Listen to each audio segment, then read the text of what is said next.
ഹരി ഓം. ഹരി ഓം. നാരായണ.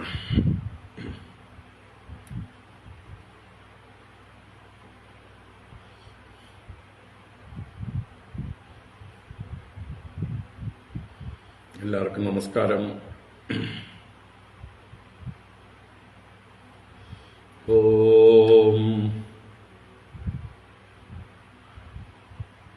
ശുക്ലാംബരധരം വിഷ്ണും ശശിവർണം ചതുർഭുജം പ്രസന്നവദനം ധ്യായേത് സർവവിഘ്നോപശാന്തയേ. ഗുരവേ സർവലോകാനാം വിഷജേ ഭവരോഗിണാം നിധയേ സർവവിദ്യാനാം ദക്ഷിണാമൂർത്തയേ നമഃ. ജന്മാദ്യസ്യ യതോന്വയാദിതരതശ്ചാർത്ഥേഷ്വഭിജ്ഞസ്വരാട് തേനേ ബ്രഹ്മഹൃദായ ആദികവയേ മുഹ്യന്തി യത്സൂരയഃ. തേജോ വാരിമൃദം യദാ വിനിമയോ യത്ര ത്രിസർഗോ മൃഷാ ധാംനാ സ്വേന സദാ നിരസ്തകുഹകം സത്യം പരം ധീമഹി.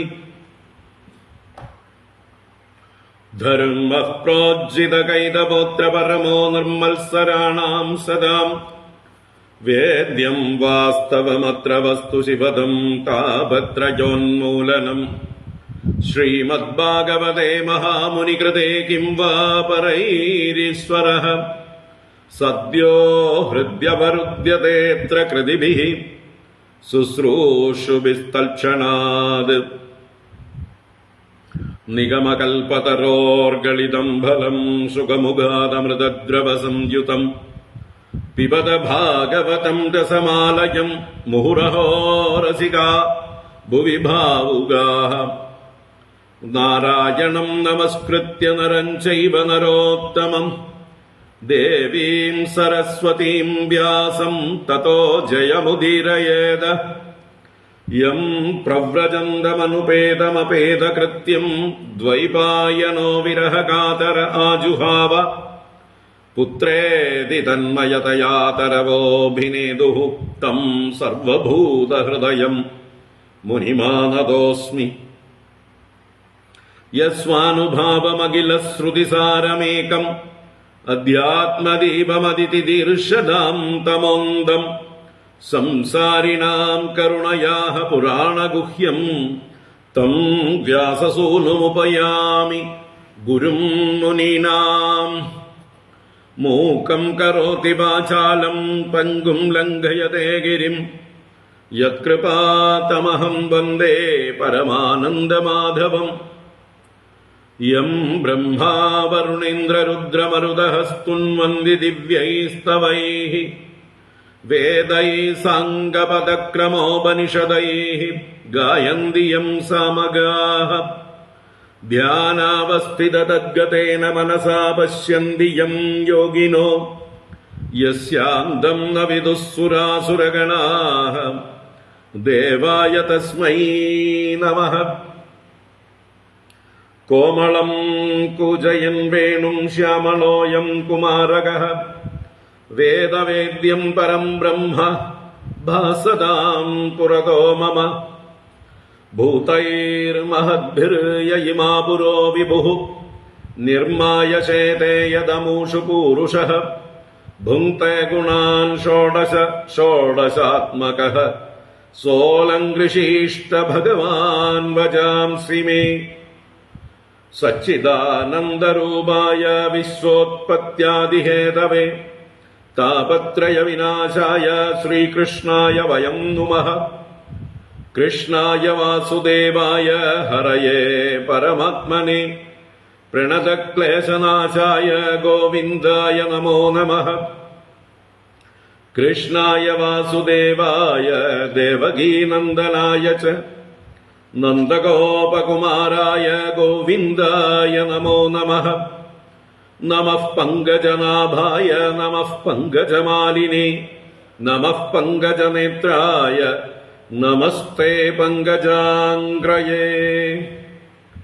പീതാംബരം കരവിരാജിതശംഖചക്രകൗമോദകീ സരസിജം കരുണാസമുദ്രം രാധാസഹായമതിസുന്ദരമന്ദഹാസം വാതാലയേശമനിശം ഹൃദി ഭാവയാമി വാതാലയേശമനിശം ഹൃദി ഭാവയാമി.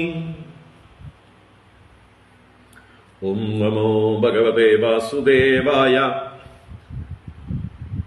ഓം നമോ നാരായണായ. ശ്രീ ഗുരുവായൂരപ്പ ശരണം. ഓം നമഃ പരമഋഷിഭ്യോ നമഃ പരമഋഷിഭ്യഃ. ശ്രീ ഗുരുഭ്യോ നമഃ. ഹരി ഓം.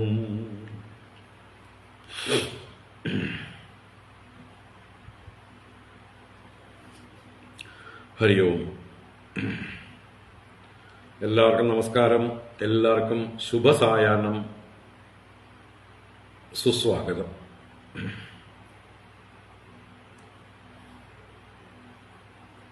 ശ്രീമദ് ഭാഗവത ജ്ഞാനഗംഗ ശ്രീകൃഷ്ണ ലീലാമൃതം പരമ്പരയിലേക്ക് ഏവർക്കും സുസ്വാഗതം. സുസ്വാഗതം. ശ്രീകൃഷ്ണ ലീലാമൃതം അഥവാ ഭാഗവതം ദശമസ്കന്ധം നമ്മൾ 2-ാം അധ്യായത്തിലേക്ക് പ്രവേശിക്കുകയാണ്. 1-ാം അധ്യായത്തിലെ 69 ശ്ലോകങ്ങൾ നമ്മൾ 5 ക്ലാസ്സുകളായിട്ട് വിശദമായി കണ്ടു. ഇനി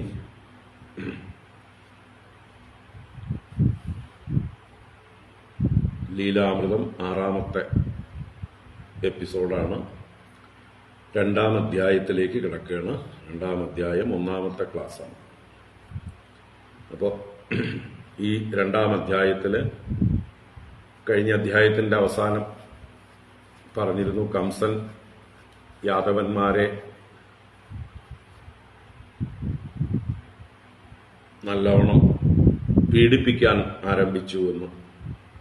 അങ്ങനെയുള്ള കംസന്റെ പീഡയെക്കുറിച്ച് പറഞ്ഞുകൊണ്ടാണ് ആരംഭിക്കുന്നത്.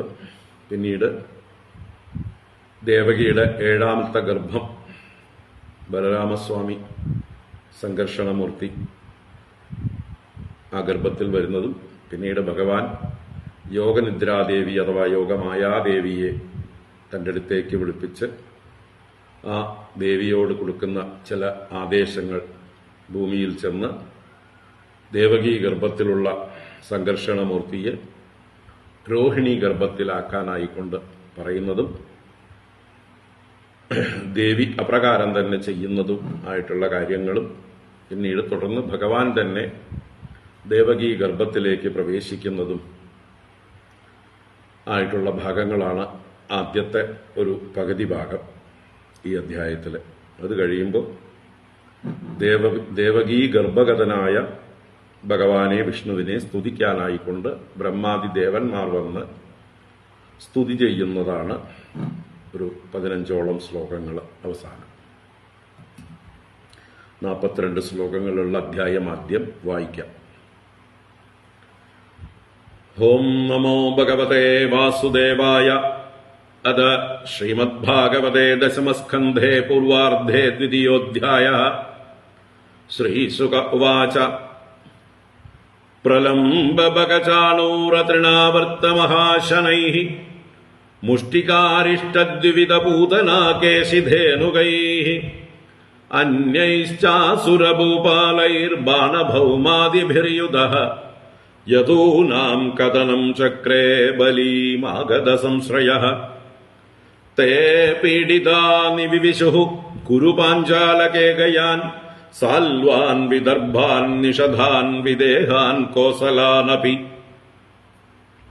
യേകേ തമനുരുന്ധാനാജ്ഞാതയഃ പര്യുപാസതേ ഹതേഷു ഷട്സു ബാലേഷു ദേവക്യാ ഔഗ്രസേനിനാം സപ്തമോ വൈഷ്ണവം ധാമായം അനന്തം പ്രചക്ഷത്തെ ഗർഭോ ബഭൂവ ദേവക്യാ ഹർഷശോകവിവർദ്ധനഃ ഭഗവാനപി വിശ്വാത്മാ വിദിത്വാ കംസജം ഭയം യദൂനാം നിജനാഥാനാം യോഗമായാം സമാദിശത് ഗച്ഛദേവി വ്രജം ഭദ്രേ ഗോപഗോഭിരലങ്കൃതം रोहिणी वसुदेवस्य भार्यास्ते नन्दगोकुले अन्याश्च कंससंविघ्ना विवरेषु वसन्तिः देवक्या जडरे गर्भं शेषाख्यं धाम मामकम् तल्सन्निकृष्य रोहिण्या उदरे सन्निवेशय अदाहम् अंशभागेन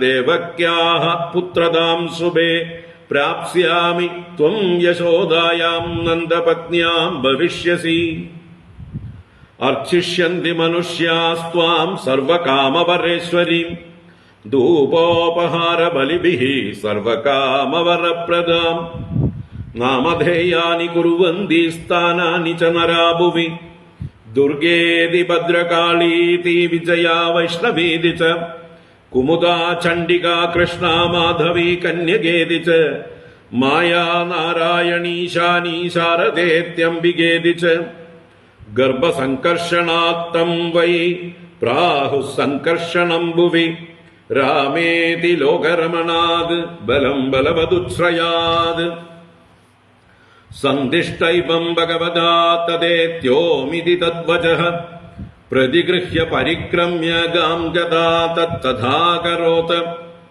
गर्भे प्रणीते देवक्या रोहिणीं योगनिद्रया अहो विस्रंसितो गर्भः इति पौराभिचुक्रुषुः भगवानपि विश्वात्मा भक्तानामभयङ्करः आविवेशांशभागेन मन आनकदुन्दुभेः सर्वत्र गोविन्द नाम संकीर्तनं गोविन्द गोविन्द स बिभ्रत्पौरुषं धाम व्राजमानो यदा रविः दुरासदोऽतिदुर्धर्षो भूतानां सम्बभूवः ततो जगन्मङ्गलमच्युतांशं समाहितं शूरसुतेन देवी दधार सर्वात्मकमात्मभूतं काष्ठायदानन्दकरं मनस्तः सा देवकी सर्वजगन्निवासभूता नितरां नरेजे भोजेन्द्रगेह्यग्निशिखे वरुद्धा सरस्वती ज्ञानगले यदा सती तां वीक्ष्य कंसः प्रभयाजितान्तरं विरोचयन्तीं भवनं शुचिस्मिताम् आहैष मे प्राणहरो हरिर्गुहां ध्रुवं श्रितो यन्न पुरेयमीदृशी किमद्य तस्मिन् करणीयमाशु मे यदर्थतन्त्रो न विहन्ति विक्रमम् स्त्रिया स्वसुरगुरुमत्यावतोऽयं यशस्रियं हन्त्यनुकालमायुः स एष जीवन् खलु सम्परेतो वर्तेदयोऽत्यन्तनृशंसितेन देहे अमृतेतं मनुजा शपन्ति गन्धातमोन्धं तनुमानिनो ध्रुवम् इति घोरतमाद्भावात् सन्निवृत्तः स्वयं प्रभुः आस्ते प्रदीक्षन् तज्जन्म हरेर्वैरानुबन्धकृत आसीनः संविशन् तिष्ठन् पुञ्जानः पर्यटन् महीम् चिन्तयानो ऋषिकेशम् अपश्यत्तन्मयम् जगद ब्रह्मा भवश्च तत्रैत्य मुनिभिर्नारदादिभिः देवैः सानुचरैः साकं गीर्भिः वृषणम् ऐडयन् सत्यव्रतम् सत्यपरम् त्रिसत्यम् सत्यस्य योनिं निहितं च सत्ये सत्यस्य सत्यं मृदसत्यनेत्रं सत्यात्मकं त्वां शरणं प्रपन्नाः एकायनोऽसौ द्विबलस्त्रिमूलः चतुरसः पञ्चविधः षडात्मा सप्तत्वदष्टविडभो नवाक्षो दशच्छति द्विखगो ह्यादिवृक्षः त्वमेक एवास्य सतः प्रसूतिः त्वं सन्निधानं त्वमनुग्रहश्च त्वन्मायया संवृतचेतसस्त्वां पश्यन्ति नाना न विपश्चितो ये बिभर्षिरूपाण्यवबोध आत्मा क्षेमाय लोकस्य चराचरस्य सत्वोपपन्नानि सुखावहानि സദാമഭദ്രാണി മുഹുഖലാനാം ത്വയ്യംബുജാക്ഷാഖില സത്വധാംനി സമാധിനാവേശിതചേതസൈകേ ത്വൽപാദബോധേന മഹത്കൃതേന കുർവന്തി ഗോവത്സപദം ബബാബ്ധിം സ്വയം സമുത്തീര്യ സുദുസ്തരം ദ്യുമൻ ഭവാർണവം ഭീമമദഭ്രസൗഹൃദാഃ ഭവൽപദാംബോരുഹനാവമത്ര തേ നിധായ യാദാ സദനുഗ്രഹോ ഭവാൻ യേന്യേ അരവിന്ദാക്ഷ വിമുക്തമാനിനഃ ത്വയ്യസ്തഭാവാദവിശുദ്ധബുദ്ധയഃ ആരുഹ്യ കൃച്ഛ്രേണ പരം പദം തതഃ പദന്ത്യതോ അനാദൃതയുഷ്മദംഗ്രയഃ തദാ ന തേ മാധവ താവകാ ക്വചിത് ഭ്രശ്യന്തി മാർഗാ ത്വയി ബദ്ധസൗഹൃദാഃ ത്വയാപി ഗുപ്താ വിചരന്തി നിർഭയാ വിനായകാനീകപമൂർധസു പ്രഭോ സത്വം വിശുദ്ധം ശ്രയതേ ഭവാൻ സ്ഥിതൗ ശരീരിണാം ശ്രേയ ഉപായനം വപുഃ വേദക്രിയായോഗതപസ്സമാധിഭിഃ തവാർഹണം യേന ജനഃ സമീഹത്തെ സത്വം ന ചേദ്ധാതരിതം നിജം ഭവേത് വിജ്ഞാനമജ്ഞാനഭിതാപമാർജനം ഗുണപ്രകാശൈരനുമീയത്തെ ഭവാൻ പ്രകാശത്തെ യസ്യ ച യേന വാ ഗുണഃ ന നാമരൂപേ ഗുണജന്മകർമ്മഭിഃ നിരൂപിതവ്യേ തവ തസ്യ സാക്ഷിണഃ മനോവചോഭ്യാം അനുമേയവത്മനോ ദേവ ക്രിയായാം പ്രതിയന്യതാഭിഃ ശൃണ്വൻ ഗൃണൻ സംസ്മരയംശ്ച ചിന്തയൻ നാമാനി രൂപാണി ച മംഗളാനി തേ ക്രിയാസു യസ്ത്വച്ചരണാരവിന്ദയോ ആവിഷ്ടചേതാ ന ഭവായ കൽപ്പത്തെ ദിഷ്ട്യാ ഹരേസ്യാ ഭവതഃ പദോ ഭുവോ ഭാരോപനീതസ്തവ ജന്മനേഷിതുഃ ദിഷ്ട്യാങ്കിതം ത്വൽപദകൈ സുശോഭനൈഃ ദ്രക്ഷ്യാമഗാംഭ്യാം ച തവാനുകമ്പിതാം ന തേ അഭവസ്യേഷ ഭവസ്യ കാരണം വിനാ വിനോദം വദ തർക്കയാമഹേ ഭവോ നിരോധസ്ഥിതിരപ്യവിദ്യയാ കൃതായതസ്ത്വയ്യഭയാശ്രയാത്മനി മത്സ്യാശ്വകച്ഛപനൃസിംഹബരാഹ ഹംസരാജന്യവിപ്രവിബുധേഷു കൃതാവതാരഃ ത്വം പാസിനഃ ത്രിഭുവനം ച യദാധുനേഷ ഭാരം ഭുവോ ഹരയതോത്തമ വന്ദനം തേ സർവത്ര ഗോവിന്ദ നാമ സങ്കീർത്തനം ഗോവിന്ദ ഗോവിന്ദ ദിഷ്ട്യാംബതേ കുക്ഷിഗതഃ പരഃ പുമാൻ അംശേന സാക്ഷാത് ഭഗവാൻ ഭവായ നഃ മാ ഭൂദ്ഭയം ഭോജപതേർമുമൂർഷോഃ ഗോപ്തായ ദൂനാം ഭവിതാ തവാത്മജഃ ശ്രീശുക ഉവാച ഇത്യഭിഷ്ടൂയ പുരുഷം യദ്രൂപം അനിദം യഥാ ബ്രഹ്മേശാനൗ പുരോധായ ദേവാ പ്രതിയയുർദിവം. ഹരി ഓം. ശ്രീമദ്ഭാഗവതേ മഹാപുരാണേ പാരമഹംസ്യാം സംഹിതായാം ദശമസ്കന്ധേ പൂർവാർദ്ധേ ഗർഭഗത വിഷ്ണോഃ ബ്രഹ്മാദികൃതസ്തുതിർനാമ ദ്വിതീയോऽധ്യായഃ. സർവത്ര ഗോവിന്ദനാമ സങ്കീർത്തനം ഗോവിന്ദ ഗോവിന്ദ. നാരായണാഖില ഗുരോ ഭഗവൻ നമസ്തേ. നാരായണാഖില ഗുരോ ഭഗവൻ നമസ്തേ. നാരായണാഖില ഗുരോ ഭഗവൻ നമസ്തേ.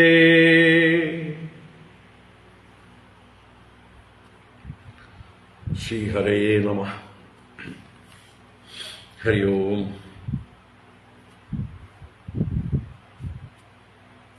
നാരായണ.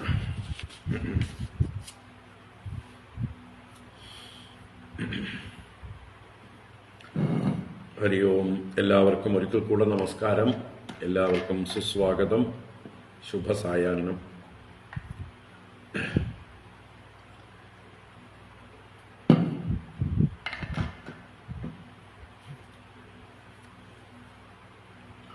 ഭാഗവത ജ്ഞാനഗംഗ ശ്രീകൃഷ്ണ ലീലാമൃതത്വത്തിലേക്ക് ഏവർക്കും സുസ്വാഗതം. നാരായണ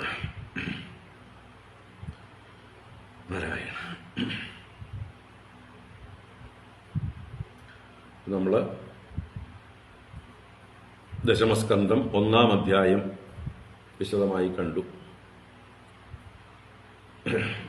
ആദ്യം പരീക്ഷത്തിന്റെ ഭഗവത് കഥ കേൾക്കാനുള്ള ശ്രദ്ധ ശ്രീ ശുകബ്രഹ്മർഷിയുടെ മുമ്പിൽ അവതരിപ്പിക്കുന്ന ഭാഗം, അത് കഴിഞ്ഞ് ഭൂമിദേവിയുടെ സങ്കടം ബ്രഹ്മദേവന്റെ മുമ്പിൽ ചെന്ന് അവതരിപ്പിച്ച് ബ്രഹ്മദേവൻ മഹാദേവനോടും ദേവന്മാരോടും കൂടി പാലാഴിയിൽ ചെന്ന് ഭഗവാനെ പുരുഷസൂക്തം കൊണ്ട് സ്തുതിച്ചതും ആ ഭഗവാന്റെ ശബ്ദം ബ്രഹ്മദേവൻ കേട്ടത് ദേവന്മാരോടും ഭൂമിദേവിയോടുമെല്ലാം പറഞ്ഞ് ഭഗവാൻ നിർദ്ദേശിച്ച പ്രകാരം എല്ലാവരും അവരവരുടെ അംശം കൊണ്ട് ഭൂമിയിലെ യാദവ വംശത്തിലും മറ്റുമൊക്കെ ജനിക്കാൻ തയ്യാറായി മടങ്ങിപ്പോകുന്നതും കണ്ടു. അതിനുശേഷം നമ്മളെ മധുരാപുരിയിലേക്ക് കൂട്ടിയിട്ട് പോയി ശ്രീ ശുകബ്രഹ്മർഷി. അവിടെ സൂരസേന പുത്രനായ വസുദേവൻ ദേവകപുത്രിയായ ദേവകീ ദേവിയെ വിവാഹം കഴിക്കുന്ന രംഗം, അവിടുന്ന് വിവാഹ ഘോഷയാത്ര, ഗംഭീരമായിട്ട് എഴുന്നള്ളത്ത്, അതിൽ കംസൻ തന്നെ ആ വധൂവരന്മാരെ രഥത്തിൽ സ്വയം സാരഥ്യം ഏറ്റെടുത്തുകൊണ്ട് നയിക്കുന്നതും, ആ സമയത്തുണ്ടായ അശരീരി, നീ ആരെ വഹിക്കുന്നുവോ ഇവളുടെ 8ാമത്തെ ഗർഭം നിന്നെ വധിക്കുന്നതായിരിക്കും എന്നുള്ള അത് കേട്ട് ഉടനെ തന്നെ മട്ടുമാറിയ കോപാവിഷ്ടനായ ആ ദുഷ്ടനായ കംസൻ ആ വിവാഹ വേളയിലിരിക്കുന്ന തന്റെ അനുജത്തിയുടെ ആ മുടിക്കെട്ട് പിടിച്ച് വാളും ഊരിക്കൊണ്ട് വെട്ടാനോങ്ങുന്ന സന്ദർഭം. അങ്ങനെയുള്ള ദുഷ്ടനെ പിന്തിരിപ്പിക്കാനായിക്കൊണ്ട് വസുദേവർ സാമഭേദങ്ങളെ കൊണ്ട് പരിശ്രമിക്കുന്നതും കണ്ടു. അത് പരാജയപ്പെട്ടപ്പോൾ ദാനം എന്നുള്ളതായിട്ടുള്ള ആ ഒരു ഉപായത്തെ സ്വീകരിക്കാൻ തീരുമാനിച്ചു. എന്ത് ദാനം ചെയ്താലാണ് ഈ കംസൻ ഇപ്പോഴുള്ള ഈ ഒരു അവസ്ഥയിൽ നിന്ന് പിന്തിരിയുക? നല്ലതുപോലെ ആലോചിച്ച് ബുദ്ധിമാനായ വസുദേവർ തീരുമാനിച്ചു, ഇപ്പോ ഇവളെ രക്ഷിക്കുന്നതാണ് തന്റെ കർത്തവ്യം. ഇവൾക്കുണ്ടാകുന്ന സന്തതികൾ അത് ഈശ്വരൻ രക്ഷിക്കട്ടെ. അതെങ്ങനെയാണ് കാലം നിശ്ചയിക്കണമെന്ന് വെച്ചാൽ അതുപോലെ വരട്ടെ. അതിനു മുമ്പ് പല കാര്യങ്ങളും ഈശ്വര നിശ്ചയപ്രകാരം നടക്കാം. ഇനി ഇപ്പോൾ കേട്ട അശരീരി സത്യമാണെങ്കിൽ ഇവൾക്ക് 8 സന്തതികൾ ഉണ്ടാവുകയും ആ 8ാമത്തെ പുത്രൻ ഇവനെ വധിക്കുകയും ചെയ്യും. അപ്പൊ എല്ലാം ഈശ്വരൻ നിശ്ചയിച്ച് കഴിഞ്ഞിട്ടുള്ള കാര്യമാണ്.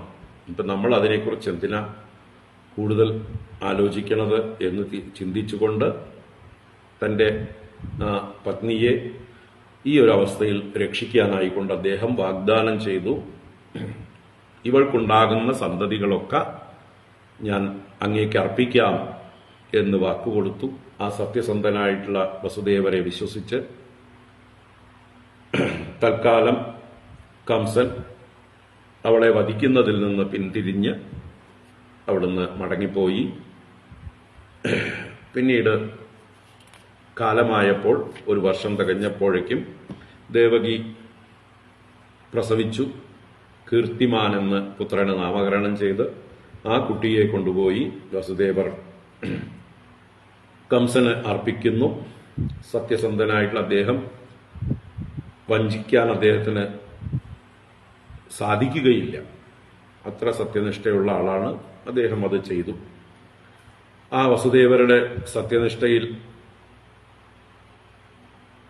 ബഹുമാനം തോന്നിയും കരുണ തോന്നിയും കംസൻ തിരിച്ചു കൊണ്ടുപോയിക്കോളാൻ പറഞ്ഞു. ഈ കുട്ടിയിൽ നിന്നല്ലല്ലോ എനിക്ക് ഭയം, ഇവനെ കൊണ്ടുപോയിക്കോളൂ എന്ന് പറഞ്ഞു. വസുദേവർ അതിനെ പൂർണ്ണമായിട്ട് വിശ്വാസത്തിലൊന്നും എടുത്തിട്ടില്ല, അഭിനന്ദിച്ചില്ല. എന്തായാലും ഈശ്വര നിശ്ചയം പോലെ നടക്കട്ടെ എന്ന് പറഞ്ഞ് കൊണ്ടുപോയി. പക്ഷെ കുറച്ച് കഴിഞ്ഞപ്പോഴേക്കും നമ്മുടെ നാരദ മഹർഷി വന്ന് കംസനോട് കാര്യങ്ങളൊക്കെ പറഞ്ഞു. നിങ്ങൾ അസുര അംശജാതനാണ്, നിങ്ങൾ കാലനേമിയാണ്, ഇവരൊക്കെ ഈ ഉഗ്രസേനൻ, ദേവകൻ അല്ലെങ്കിൽ നന്ദഗോപർ, വസുദേവർ ഇവരൊക്കെ ദേവാംശജാതന്മാരാണ്. വിഷ്ണു അങ്ങയുടെ ശത്രു, പൂർവ്വജന്മത്തിൽ അങ്ങയെ വധിച്ച വിഷ്ണു ഈ വസുദേവരുടെ പുത്രനായിട്ട് അവതരിക്കും. അവൻ മഹാമായാവിയാണ്, അവനെ വിശ്വസിച്ചുകൂടാ. അതുകൊണ്ട് എത്രാമത്തെ പുത്രനായിട്ട് ജനിച്ചും എട്ടാമനായി മാറാൻ അവന് സാധിക്കും. അതുകൊണ്ട് അങ്ങ് ഇപ്പൊ ചെയ്തത് അബദ്ധമായിപ്പോയി. വസുദേവരുടെ ആ മൂത്ത കുട്ടിയെ കൊന്നുകളയൂ, ഇനി ഉണ്ടാകുന്ന കുട്ടികളെയൊക്കെ കൊന്നുകളയൂ എന്നൊക്കെയുള്ള പ്രേരണയൊക്കെ കൊടുത്തു. കാരണം നാരദരെ സംബന്ധിച്ച് ഭഗവാന്റെ അവതാരം കാണാൻ കൊതിയോടുകൂടിയിരിക്കുകയായിരിക്കും. ഭഗവാൻ അവതരിച്ച് ഭൂമിയിലെ ദുഷ്ടജനങ്ങളെയൊക്കെ നിഗ്രഹിച്ച് ഭൂമി ഭാരം തീർക്കുന്നത് കാണാൻ, ഭഗവാന്റെ ലീലകൾ കാണാൻ ആകാംക്ഷയോടിരിക്കുന്ന അദ്ദേഹത്തിന് ആ ഭഗവാൻ വരാൻ വൈകരുത് എന്ന് കരുതിയിട്ടായിരിക്കണം. വേഗത്തിൽ ഭഗവാൻ വരാൻ ഭൂമിയിൽ സങ്കടം കൂടണം, എല്ലാവരുടെയും പ്രാർത്ഥനകൾക്ക് തീവ്രത ഉണ്ടാവണം. നല്ലോണം തീവ്രമായിട്ട് എല്ലാവരും പ്രാർത്ഥിക്കുമ്പോഴേ ഭഗവാൻ അവതരിക്കൂ. അപ്പൊ ഇവിടെ ദേവകി വസുദേവന്മാർക്ക് കഷ്ടം കൊടുത്ത് മറ്റുള്ള ജനങ്ങൾക്കും മറ്റു തരത്തിലുള്ള പീഡകളൊക്കെ കൊടുത്ത് അവരുടെയൊക്കെ പ്രാർത്ഥന തീവ്രമാകുമ്പോൾ ഭഗവാൻ അവരെ രക്ഷിക്കാൻ വരും. അപ്പൊ അതിനുള്ള ആ ഒരു പശ്ചാത്തലം ഒരുക്കാനാണ് നാരദരുടെ ഈ ഒരു പ്രവൃത്തി. അങ്ങനെ നാരദൻ പറഞ്ഞതനുസരിച്ച് നാരദൻ പോയ ശേഷം കംസൻ ആ വസുദേവരുടെ കുട്ടിയെ ചെന്ന് കൊല്ലുകയും ദേവകിയുടെ കുട്ടിയെ കൊല്ലുകയും പിന്നീട് ഓരോ വർഷത്തിലും ഉണ്ടായ 6 കുട്ടികളെ വരെ കൊന്നൊടുക്കുകയും ചെയ്തു. ജാതം ജാതം അഹൻ എന്ന് പറഞ്ഞിട്ടുണ്ട് 66-ാം ശ്ലോകത്തിൽ. ദേവകീം വസുദേവം ച നിഗൃഹ്യ നികടൈർ ഗൃഹേ ജാതം ജാതമഹൻ പുത്രം തയോരജന ശങ്കയ. അപ്പോ വസുദേവർക്കും ദേവകിക്കും ഉണ്ടായ പുത്രന്മാര് ആരൊക്കെ ജനിച്ചു അവരെയൊക്കെ കൊന്നു, എല്ലാം വിഷ്ണുവാണെന്നുള്ള ശങ്ക കൊണ്ട്. അപ്പൊ നിരന്തരം വിഷ്ണുവിനെ ധ്യാനിക്കാൻ തുടങ്ങി കംസൻ എന്നർത്ഥം. ആ ദേവകി വസുദേവന്മാരെ ചങ്ങലക്കിട്ടു, ഗൃഹത്തിൽ തന്നെ ബന്ധിച്ചു. അങ്ങനെയുള്ള ക്രൂരകൃത്യം ചെയ്ത് തന്റെ പിതാവായ ഉഗ്രസേനനെ കാരാഗൃഹത്തിൽ അടച്ച് താൻ തന്നെ യാദവന്മാരുടെ മുഴുവൻ അധിപനായി തീർന്നു. യദുഭോജ അന്തക അധിപനായി തീർന്നു. ശൂരസേന രാജ്യങ്ങളെയൊക്കെ താൻ തന്നെ സ്വയം ഭുജിച്ചു മഹാബലനായിട്ടുള്ള ആ കംസൻ. ഇത്രയും പറഞ്ഞുകൊണ്ടാണ് 1-ാം അധ്യായം അവസാനിച്ചത്. 2-ാം അധ്യായം അതിന്റെ തുടർച്ചയായിട്ട് കംസൻ ചെയ്ത യാദവന്മാർക്ക് ചെയ്തതായിട്ടുള്ള ആ പീഡകളെക്കുറിച്ച് പറഞ്ഞ് ആരംഭിക്കുന്നു. ഓം നമോ ഭഗവതേ വാസുദേവായ. അഥ ദ്വിതീയോऽധ്യായഃ. ശ്രീശുക ഉവാച. പ്രലംബകചാണൂരതൃണാവർത്തമഹാശനൈഃ മുഷ്ടികാരിഷ്ടദ്വിവിധപൂതനാകേശിധേനുകൈഃ അന്യൈശ്ചാസുരഭൂപാലൈർബാണഭൗമാദിഭിർയുതഃ യദൂനാം കഥനം ചക്രേ ബലീമാഗത സംശ്രയഃ. ശ്രീശുക ഉവാച. പ്രലംബകചാണൂരതൃണാവർത്തമഹാശനൈഃ മുഷ്ടികാരിഷ്ടദ്വിവിധപൂതനാകേശിധേനുകൈഃ അന്യൈശ്ചാസുരഭൂപാലൈർബാണഭൗമാദിഭിർയുതഃ യദൂനാം കഥനം ചക്രേ ബലീമാഗത സംശ്രയഃ. ശ്രീശുക ബ്രഹ്മർഷി തുടരുകയാണ്. പ്രലംബ ഭഗ ചാണൂര തൃണാവർത്ത മഹാശനൈഃ മുഷ്ടിക അരിഷ്ട ദ്വിവിധ പൂതനാ കേശി ധേനുകൈഃ അന്യൈഃ ച അസുരഭൂപാലൈഃ ബാണ ഭൗമാദിഭിർയുതഃ മാഗത സംശ്രയഃ കംസഃ ബലീ കംസഃ യദൂനാം കഥനം ചക്രേ. അപ്പോ ഇവിടുത്തെ വിഷയം യദൂനാം കഥനം ചക്രേ. ആര്? കംസഃ. അപ്പൊ കംസൻ യദൂനാം യാദവന്മാർക്ക് കഥനത്തെ ചെയ്തു, ദുഃഖങ്ങളെ ഉണ്ടാക്കി, പീഡകളെ ഉണ്ടാക്കി എന്നുള്ളതാണ് വിഷയം. അതിന് ആരൊക്കെ അദ്ദേഹത്തിനെ സഹായിച്ചു, ആരൊക്കെ അദ്ദേഹത്തിന്റെ കൂടെ ഉണ്ടായിരുന്നു എന്ന് ഒരു ലിസ്റ്റ് തന്നതാണ്. അതിൽ പുറത്തുള്ള രാജാക്കന്മാരുണ്ട്, അദ്ദേഹത്തിന്റെ സ്വന്തം ഭൃത്യന്മാരായിട്ടുള്ളവരും ഉണ്ട്. അപ്പൊ പുറത്തുള്ള രാജാക്കന്മാര് ആരാന്ന് നോക്കാം. അതിനു മുമ്പേ സ്വന്തം ഭൃത്യന്മാരുടെ ലിസ്റ്റാണ് ആദ്യം പറഞ്ഞത്. പ്രലംബൻ, ബകൻ, ചാണൂരൻ, തൃണാവർത്തൻ, മഹാശനൻ എന്ന പേരുകൊണ്ട് ഉദ്ദേശിച്ചത് അഘാസുരൻ തന്നെയാണ്. അപ്പൊ അഘാസുരൻ, മുഷ്ടികൻ, അരിഷ്ടൻ, ദ്വിവിധൻ, പൂതന, കേശി, ധേനുകൻ, ഇത്രയും പേര് കംസന്റെ കൂടെ തന്നെയുള്ള കംസന്റെ എന്താ പറയുക നായകന്മാരാണ്, സേനാനായകന്മാരാണ്, കംസന്റെ ഭൃത്യന്മാരാണ്, കംസന്റെ മാഫിയ സംഘം, അസുര സ്വഭാവമുള്ള കംസനെ സേവിക്കുന്ന ആളുകൾ. അപ്പൊ ആരൊക്കെയാണത്? പ്രലംബൻ, ബകൻ, ചാണൂരൻ, തൃണാവർത്തൻ, മഹാശനൻ അഥവാ അഘാസുരൻ, മുഷ്ടികൻ, അരിഷ്ടൻ, ദ്വിവിധൻ, പൂതന, കേശി, ധേനുകൻ.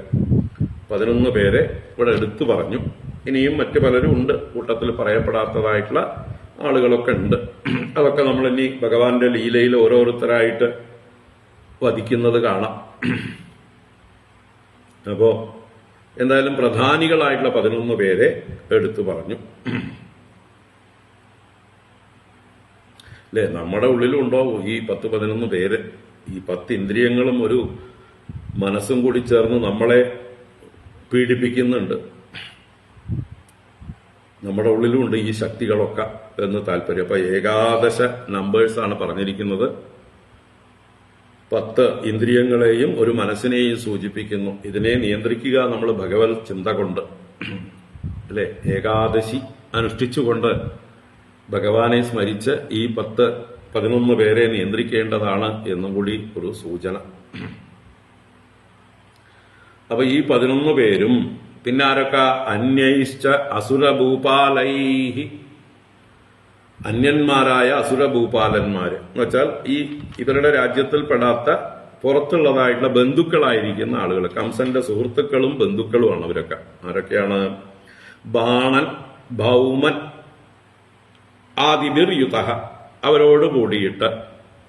അപ്പൊ ബാണൻ എന്നുള്ളത് നമ്മുടെ മഹാബലിയുടെ പുത്രനായിട്ടുള്ള ബാണാസുരൻ. എന്തായാലും എത്ര നല്ല കുലത്തിൽ അഥവാ പ്രഹ്ലാദന്റെയും മഹാബലിയുടെയൊക്കെ വംശത്തിൽ വന്നാലും അസുര സ്വഭാവം കാണിക്കും. അപ്പൊ അസുരന്മാരുടെ കൂട്ടത്തിലേ കൂടുകയുള്ളൂ. അങ്ങനെയുള്ള ബാണാസുരൻ. അതുപോലെ ഭൗമൻ എന്ന് പറഞ്ഞാൽ ഭൂമിപുത്രൻ നരകാസുരൻ. അപ്പൊ നരകാസുരൻ, പ്രാഗ്ജ്യോതിഷപുരത്തെ നരകാസുരനും ശോണിതപുരത്തെ ബാണാസുരനും, അവർ രണ്ടും വലിയ വലിയ ശക്തന്മാരായിട്ടുള്ള രാജാക്കന്മാരാണ്. അവര് ഇന്ന് ഭൂമിയെ ഭരിച്ചുകൊണ്ടിരിക്കുന്നവരാണ്. അതിന്റെ കൂട്ടത്തില് മാഗധ സംശ്രയ എന്നും കൂടി പറഞ്ഞു. മഗധ രാജാവ് അതാരാണ്? ജരാസന്ധൻ. ജരാസന്ധൻ ബന്ധുവുമാണ് എന്ന് പറഞ്ഞാൽ അമ്മായി അപ്പനാണ്. ആരുടെ? കംസന്റെ. ജരാസന്ധന്റെ മക്കളാണ് 2 പെൺമക്കള്, അസ്ഥി, പ്രാപ്തി. ആ 2 പേരെയും കംസൻ വിവാഹം കഴിച്ചിട്ടുണ്ട്. അപ്പൊ നല്ല പ്രബലനായിട്ടുള്ള ഒരു ശക്തനായിട്ടുള്ള ഒരു അസുരൻ തന്നെ ബന്ധുവായിട്ടുണ്ട്. ഇനിയിപ്പോ ആരെ പേടിക്കണം?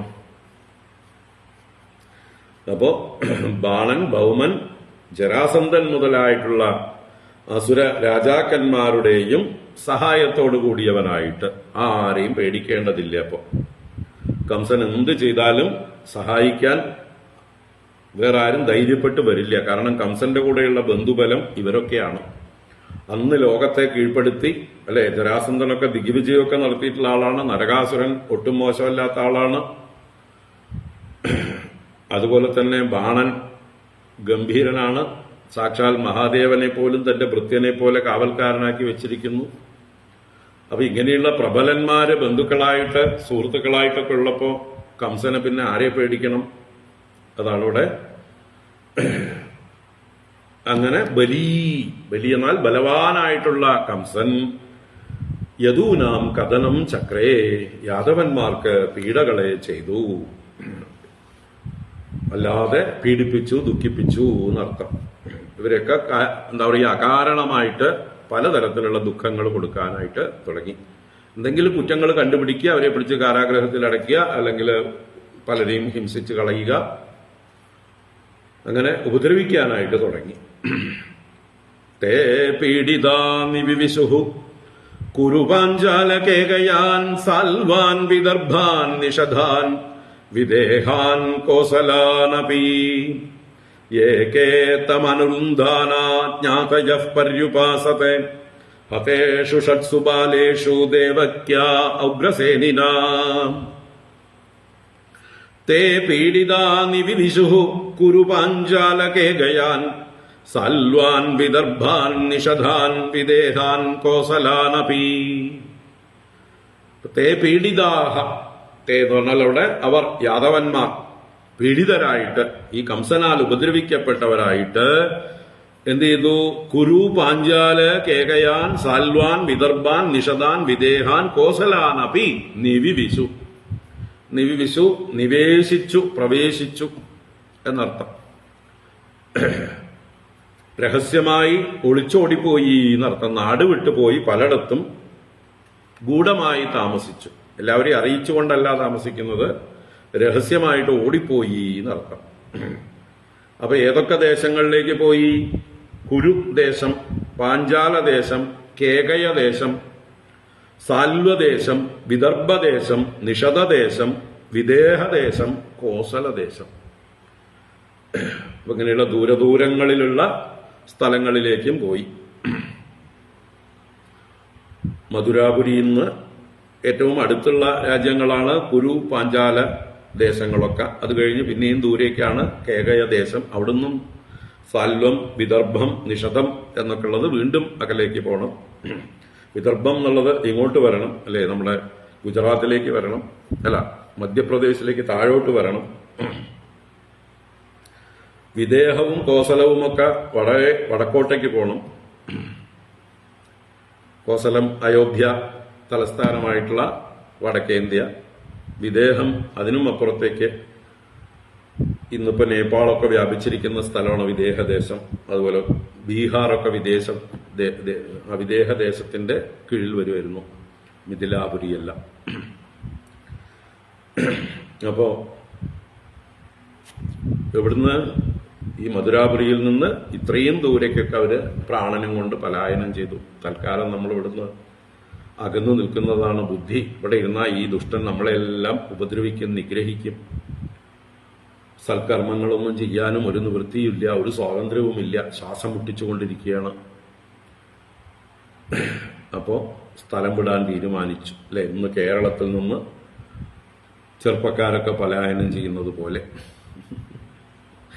ചെറുപ്പക്കാർക്കൊന്നും മര്യാദക്കാർക്കൊന്നും ഇവിടെ നിക്കക്കള്ളിയില്ല. അപ്പൊ പിന്നെ അവര് വിദേശങ്ങളിലേക്ക് സ്ഥലം വിടുന്നത് പോലെ എന്തായാലും കംസനാൽ ക്രൂരമായി പീഡിതരായിട്ടുള്ളവരെല്ലാം മറ്റു ദേശങ്ങളിൽ അഭയം പ്രാപിച്ചു, രഹസ്യമായി ചെന്ന് പ്രവേശിച്ചു.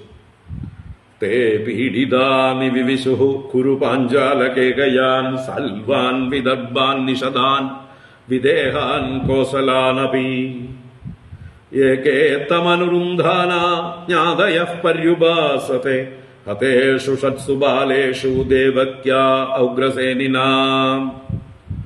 ഏകേ ജ്ഞാതയഃ, ചില ജ്ഞാതികള്, ചില ബന്ധുക്കള്, കംസന്റെ അടുത്ത കസിൻസ് ആയിട്ടൊക്കെ ഇരിക്കുന്ന യാദവന്മാര്, അക്രൂരൻ മുതലായവരൊക്കെ, അവരൊക്കെ ബുദ്ധിപൂർവ്വം എന്ത് ചെയ്തു? എന്തായാലും നാട് വിട്ടു പോണില്ല, ഇവിടെ തന്നെ ഇരിക്കാൻ. കാരണം വസുദേവരും ഇവിടെ തന്നെ കാരാഗ്രഹത്തിലാണ്, അല്ലെങ്കിൽ ബന്ധനത്തിലാണ്.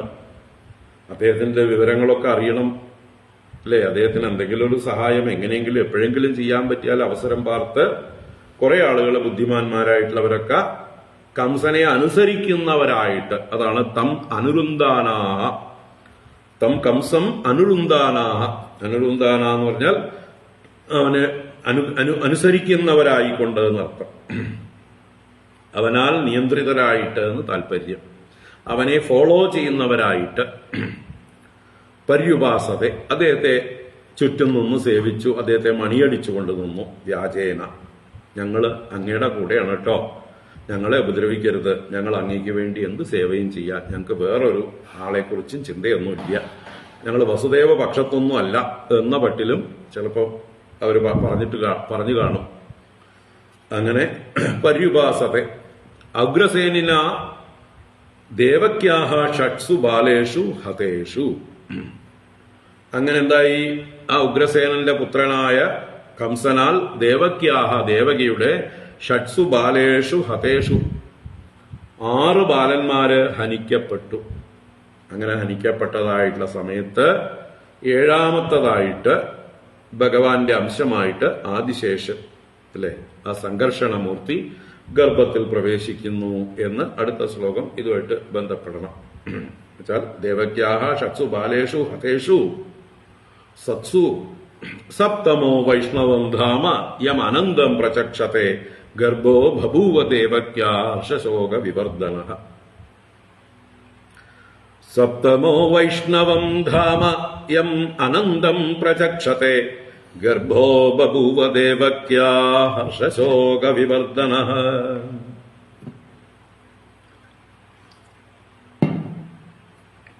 സപ്തമഃ 7ാമത്തതായിട്ട് 6 കുട്ടികൾ കൊല്ലപ്പെട്ടതിനു ശേഷം 7ാമതായിട്ട് വൈഷ്ണവം ധാമ,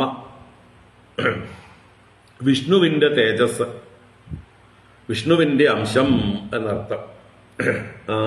വിഷ്ണുവിനെ തന്നെ ചേർന്ന അംശം തന്നെയാണ് വൈഷ്ണവം ധാമ. യം അനന്തം പ്രചക്ഷത്തെ, ഏതൊരുവനെയാണോ അനന്തൻ എന്ന് പറഞ്ഞു വരുന്നത് എല്ലാവരും വിളിക്കുന്നത്, അപ്പൊ അനന്തൻ എന്ന് വിളിക്കപ്പെടുന്ന ആദിശേഷൻ സംഘർഷണമൂർത്തി ദേവക്യാഹ ഹർഷശോക വിവർദ്ധനഃ ഗർഭഃ ബഭൂവ. ദേവക്യാഹ ദേവകീ ദേവിക്ക് ഹർഷശോക വിവർദ്ധനഃ, രണ്ടും വർദ്ധിപ്പിക്കുന്നുണ്ട്. ഹർഷവും വർദ്ധിപ്പിക്കുന്നുണ്ട്, ശോകവും വർദ്ധിപ്പിക്കുന്നുണ്ട്. അപ്പോ എന്താ പറയാ, ഭഗവാന്റെ അംശം ആനന്ദസ്വരൂപമാണ് അല്ലേ? ആനന്ദസ്വരൂപനായിട്ടുള്ള ഭഗവാന്റെ അംശമായതുകൊണ്ട് ദേവകിയുടെ ഉള്ളില് ഹർഷമുണ്ടാകുന്നുണ്ട്. ഇനി തനിക്ക് 7ാമത്തെ ഗർഭം ഉണ്ടാകുന്നു, ഇവനെങ്കിലും എങ്ങനെയെങ്കിലും രക്ഷപ്പെടുമെന്നുള്ള പ്രതീക്ഷ ഏതമ്മയ്ക്കും ഉണ്ടാവും. അങ്ങനെ ആ ഉണ്ണി ജനിക്കാൻ പോകുന്നതിന്റെ ഹർഷം, അത് ഭഗവാന്റെ അംശമായതുകൊണ്ട് ആനന്ദം തന്റെ ഉള്ളിൽ തിരതല്ലുകയാണ്. എന്നാൽ ഇവനും കംസനാൽ കൊല്ലപ്പെടുമോ എന്നുള്ള ഭയം, അത് ശോകരൂപത്തിലും. പതിവ് പോലെ 6 കൊന്നു കഴിഞ്ഞു, ഇനി 7ാമൻ ഇവനും കംസന്റെ കൈകൊണ്ട് കൊല്ലപ്പെടാനുള്ളവനാണോ, അങ്ങനെ സംഭവിക്കുമല്ലോ എന്നുള്ള ഭയം ശോകമായും പരിണമിച്ചു. അങ്ങനെ എന്തായാലും 2 മൂടുകൾ മാറി മാറിക്കൊണ്ടിരുന്നു. ആർക്ക്? ദേവകീ ദേവിക്ക്.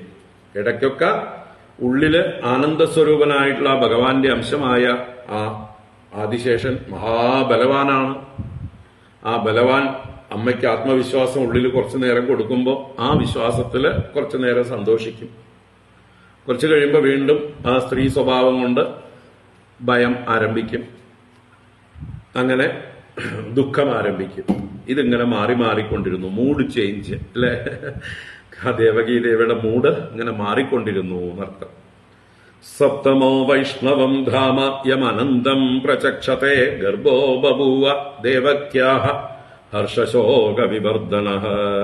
അങ്ങനെ ദേവകിയുടെ ഗർഭഃ ബഭൂവ, ഗർഭമായിട്ട് ഭവിച്ചു. ആര്? ആദിശേഷൻ, അനന്തൻ. ആ സമയത്ത് ഭഗവാൻ ഒരു പദ്ധതി തയ്യാറാക്കുന്നു. ആ ഭഗവാന്റെ പദ്ധതിയാണ്, നമ്മൾക്കൊന്നും ചിന്തിക്കാനോ അറിയാനോ കഴിയാത്തതാണ് ഭഗവാന്റെ പദ്ധതി. എങ്കിലും വ്യാസമഹർഷിയും ശ്രീശുക ബ്രഹ്മർഷിയും നമുക്ക് വെളിവാക്കി തരുന്നു ഭഗവാൻ എന്താണ് അവിടെ ചെയ്യുന്നത് എന്നുള്ളത്. ഭഗവാനപി വിശ്വാത്മാ വിദിത്വാ കംസജം ഭയം യദൂനാം നിജനാധാനം യോഗമായാം സമാദിശത്. ഭഗവാനപി വിശ്വാത്മാ വിദിത്വാ കംസജം ഭയം യദൂനാം നിജനാധാനം യോഗമായാം സമാദിശത്. ഭഗവാൻ വിശ്വാത്മാ, ഭഗവാൻ വിശ്വാത്മാവാണ്. വിശ്വാത്മാ അപി എന്ന അപി അവിടേക്കാ കൊടുക്കേണ്ടത്. വിശ്വാത്മാ വിശ്വത്തിന്റെ മുഴുവൻ ആത്മാ, സർവാത്മാ, എല്ലാം ഭഗവാൻ തന്നെയാണ്. ഈ പ്രപഞ്ചത്തിൽ കാണപ്പെടുന്ന സകലവും വിശ്വം വിഷ്ണുഹു, വിശ്വരൂപനാണ് ഭഗവാൻ. അപ്പൊ സകലവും താൻ തന്നെയായിരുന്നിട്ടും ഭഗവാൻ തീരുമാനിച്ചു ഒരു പ്രത്യേക രൂപം എടുക്കാനായിട്ട്. അതാണ് വിശ്വാത്മാ എന്ന് പറഞ്ഞാൽ വിശ്വശരീരിയാണ്. വിശ്വം തന്നെ, സകല ശരീരങ്ങളും ഭഗവാന്റെ ശരീരമാണ് എന്നിട്ടും ഒരു പ്രത്യേക ശരീരം എടുക്കാൻ തീരുമാനിച്ചതാണ്. അപി ശബ്ദം കൊണ്ട് വിശ്വാത്മാ അപി, വിശ്വാത്മാവായിരുന്നിട്ടും ഭഗവാൻ കംസജം ഭയം വിദിത്വാർക്ക് യദൂനാം നിജനാഥാനാം യദൂനാം കംസജം ഭയം വിദിത്വ. നിജനാഥന്മാരെന്ന് പറഞ്ഞാൽ താൻ, നിജം എന്ന് പറഞ്ഞാൽ തന്നെ സംബന്ധിച്ചത് നാഥൻ. അപ്പൊ താൻ തന്നെ നാഥനായിരിക്കുന്നവരാണ് ആര്? യാദവന്മാര്.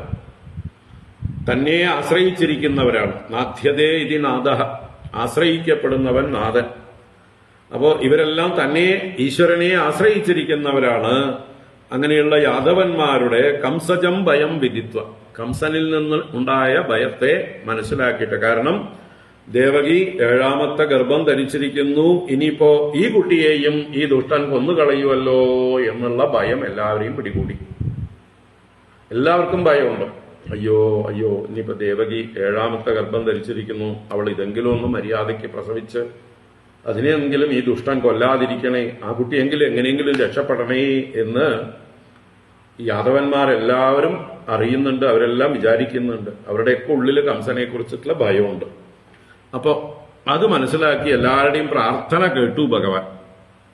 എല്ലാവരും പ്രാർത്ഥിക്കുന്നുണ്ട്, അത് മനസ്സിലാക്കി. അപ്പൊ എന്നാ പിന്നെ ഈ 7ാമത്തെ ഗർഭത്തെ കൊല്ലാൻ കൊടുക്കണ്ട ആർക്ക്? കംസന്. അതിനൊരു എളുപ്പ പണി ചെയ്യാമെന്ന് ഭഗവാൻ തന്റെ മായാലീല കളിക്കാൻ തീരുമാനിച്ചു. അതാണ് യോഗമായാം സമാദിശത്ത്. തന്റെ തന്നെ ശക്തിയായ യോഗമായാദേവിയെ, യാ ദേവി സർവഭൂതേഷു വിഷ്ണുമായേതി ശബ്ദിത നമസ്തസ്യൈ നമസ്തസ്യൈ നമസ്തസ്യൈ നമോ നമ. അപ്പൊ വിഷ്ണുവിന്റെ തന്നെ ഈ പ്രപഞ്ചത്തെ സൃഷ്ടിക്കുക, പരിപാലിക്കുക, സംഹരിക്കുക മുതലായിട്ടുള്ള ശക്തിയാണ് ആ ഭഗവാൻ വിഷ്ണുവിന്റെ ഇച്ഛാശക്തി, ജ്ഞാനശക്തി, ക്രിയാശക്തി സ്വരൂപിണിയാണ് ഈ യോഗമായ. അപ്പൊ ആ യോഗമായയെ സമാദിശത്, സമ്യക് ആദിശത്, നന്നായിട്ട് ആദേശിച്ചു, പറഞ്ഞു കൊടുത്തു എന്ന് വെച്ചാൽ വിളിപ്പിച്ചിട്ട് ചില കാര്യങ്ങൾ നിർദ്ദേശിച്ചു. എന്താ പറഞ്ഞത്? ഗച്ഛദേവി വ്രജം ഭദ്രേ ഗോപഗോഭിർ അലങ്കൃതം രോഹിണീ വസുദേവസ്യ ഭാര്യാസ്തേ നന്ദഗോകുലേ. ഗച്ഛദേവി വ്രജം ഭദ്രേ ഗോപഗോഭിർ അലങ്കൃതം രോഹിണീ വസുദേവസ്യ ഭാര്യാസ്തേ നന്ദഗോകുലേ. ദേവി ഭദ്രേ, അല്ലേ? അല്ലയോ ദേവി എന്ന് പറഞ്ഞാൽ അലൗകികമായ ദിവ്യമായ ശക്തിയോട് കൂടിയവളെ, ലീലകൾ ചെയ്യാൻ സാമർഥ്യമുള്ളവളെ. ക്രീഡിക്കുക എന്നാണ് ദിവുധാതുവിനൊരർത്ഥം. ദിവ് ക്രീഡായാം. അപ്പോ ലീല ചെയ്യാൻ, ക്രീഡിക്കുവാനായിട്ട് സാമർഥ്യമുള്ളവളാണ് ദേവി. അപ്പൊ എന്ത് ലീലയാണ് ചെയ്യേണ്ടത്? ഒരു കളി കളിക്കാൻ നമുക്കൊരു നാടകം, അതിനാണ് ദേവി എന്ന് വിളിക്കുന്നത്. അമ്മ എല്ലാറ്റിനും ശക്തിയുള്ളവളാണല്ലോ. ഭദ്രേ, ലോകത്തിന് ഭദ്രത്തെ ചെയ്യുന്നവളാണ്. ഭദ്രം കലയതീതി ഭദ്രകാളി, എല്ലാവർക്കും ഭദ്രത്തെ ചെയ്യുന്നവൾ. അങ്ങനെയുള്ള മംഗളശീലേ എന്തു ചെയ്യണം? ഗച്ഛ, എവിടേക്ക്? വ്രജം. വ്രജം ഗച്ഛ, വ്രജത്തിലേക്ക്, ഗോകുലത്തിലേക്ക് പോകും. എങ്ങനെയുള്ളതാണ് ഈ ഗോകുലം? ഗോപ ഗോപിഹി അലങ്കൃതം. ഗോപന്മാരാലും ഗോക്കളാലും പശുക്കളാലും നല്ലതുപോലെ അലങ്കരിക്കപ്പെട്ട, നിറയപ്പെട്ടതായിട്ടുള്ള ആ വ്രജം ഗച്ഛ, വ്രജത്തിലേക്ക്, ഗോകുലത്തിലേക്ക് ചെന്നാലും അവിടെ എന്ത് ചെയ്യണം? പോയിട്ട് വസുദേവസ്യ ഭാര്യ രോഹിണി നന്ദഗോകുലേ ആസ്തേ. വസുദേവസ്യ ഭാര്യ, ആ വസുദേവന്റെ മറ്റൊരു ഭാര്യയായിട്ടുള്ള രോഹിണി ദേവി നന്ദഗോകുലേ ആസ്തേ. ഇവിടുന്ന് ഈ കംസന്റെ പീഡ സഹിക്കാതെ അദ്ദേഹത്തിന്റെ വസുദേവരുടെ പല ഭാര്യമാരും പല ദിക്കുകളിലും അഭയം പ്രാപിച്ച കൂട്ടത്തില് ഒരു ഭാര്യയായിട്ടുള്ള രോഹിണി, യശോദ രോഹിണിക്ക് കൂട്ടുകാരിയാണ് പണ്ടേ തന്നെ. അതുകൊണ്ട് തന്നെ ആ നന്ദഗോകുലത്തിൽ ചെന്ന് അഭയം പ്രാപിച്ചു. നന്ദനാകട്ടെ വസുദേവരുടെ ബന്ധുവാണ്, അമ്മാമന്റെ മകൻ എന്നുള്ള സ്ഥാനമുണ്ട്. നല്ല സഖാക്കളാണ്, നല്ല സുഹൃത്തുക്കളാണ് അവർ തമ്മിൽ. അപ്പൊ പിന്നെ വിശ്വസ്തനായിട്ടുള്ള തന്റെ സുഹൃത്തിന്റെ അടുത്തേക്ക്, തന്റെ കസിന്റെ അടുത്തേക്ക് അയക്കുകയാണ് രോഹിണിയെ. രോഹിണിയും വിശ്വസിച്ച് അവിടെ ചെന്ന് താമസിക്കുന്നു. അപ്പൊ അതാണ് ഇവിടെ പറയുന്നത്. രോഹിണി നന്ദഗോകുലെ ആസ്തൈ, നന്ദന്റെ ഗോകുലത്തിൽ വസിക്കുന്നു. അന്യാശ്ച കംസസംവിഘ്നാം വിവരേഷു വസന്തിഹി ദേവക്യാ ജഠരേ ഗർഭം ശേഷാഖ്യം ദാമമാമകം തൽ സന്നികൃഷ്യ രോഹിണ്യാ ഉദരേ സന്നിവേശയ. അന്യാശ്ച കംസസംവിഘ്നാ വിവരേഷു വസന്തിഹി ദേവക്യാ ജഠരേ ഗർഭം ശേഷാഖ്യം ദാമമാമകം തൽ സന്നികൃഷ്യ രോഹിണ്യാ ഉദരേ സന്നിവേശയ. അന്യാശ്ച കംസസംവിഘ്നാഹ, അന്യാഹ എന്ന് പറഞ്ഞാൽ ഇവിടെ അന്യാഹ ഭാര്യാഹ, ആരുടെ? വസുദേവരുടെ മറ്റു ഭാര്യമാരും കംസസംവിഘ്നാഹ, കംസനിൽ നിന്ന് സംവിഘ്നരായിട്ട്, നല്ലതുപോലെ ഭയപ്പെട്ടവരായിട്ട്, കംസനെ ഭയപ്പെട്ടുകൊണ്ട് മറ്റു സ്ത്രീകളും വിവരേഷു വസന്തിഹി, വിവരങ്ങളിൽ എന്ന് പറഞ്ഞാല് ഗുഹകളിൽ, മാളങ്ങളിൽ എന്നൊക്കെ അർത്ഥമാണ്. ഇവിടെ രഹസ്യമായിട്ട് എന്നുള്ള അർത്ഥത്തിലാണ്. പലയിടത്തും രഹസ്യമായിട്ട് വസിക്കുകയാണ്. പല ഗുഹകളിൽ വസിക്കുന്നത് പോലെ ഗുഹ്യമായിട്ട് വസിക്കുന്നു. എവിടെയൊക്കെ അവസരമുണ്ടോ, സ്പേസ് ഉണ്ടോ, അവിടെയൊക്കെ കയറി കൂടിയിട്ടുണ്ട് ഇവരൊക്കെ രക്ഷപ്പെട്ടിട്ട്. അങ്ങനെ വിവരേഷു വസന്തിഹി, വസിക്കുന്നു. ആ കൂട്ടത്തിലാണ് ഈ രോഹിണിയും നന്ദഗോകുലത്തിൽ വസിക്കുന്നത്. അങ്ങനെ എന്തു ചെയ്യണം? ദേവി ചെന്നിട്ട് ദേവക്യാഹ ജഠരേ ഗർഭം മാമകം ശേഷാഖ്യം ദാമ തത് സന്നികൃഷ്യ രോഹിണ്യാഹ ഉദരേ സന്നിവേശയ. അപ്പോ ദേവക്യാഹ ജഠരേ ഗർഭം, ദേവകിയുടെ ഗർഭത്തില്, ദേവകിയുടെ ഉദരത്തില്, ജഠരത്തില് ഗർഭമുണ്ട്.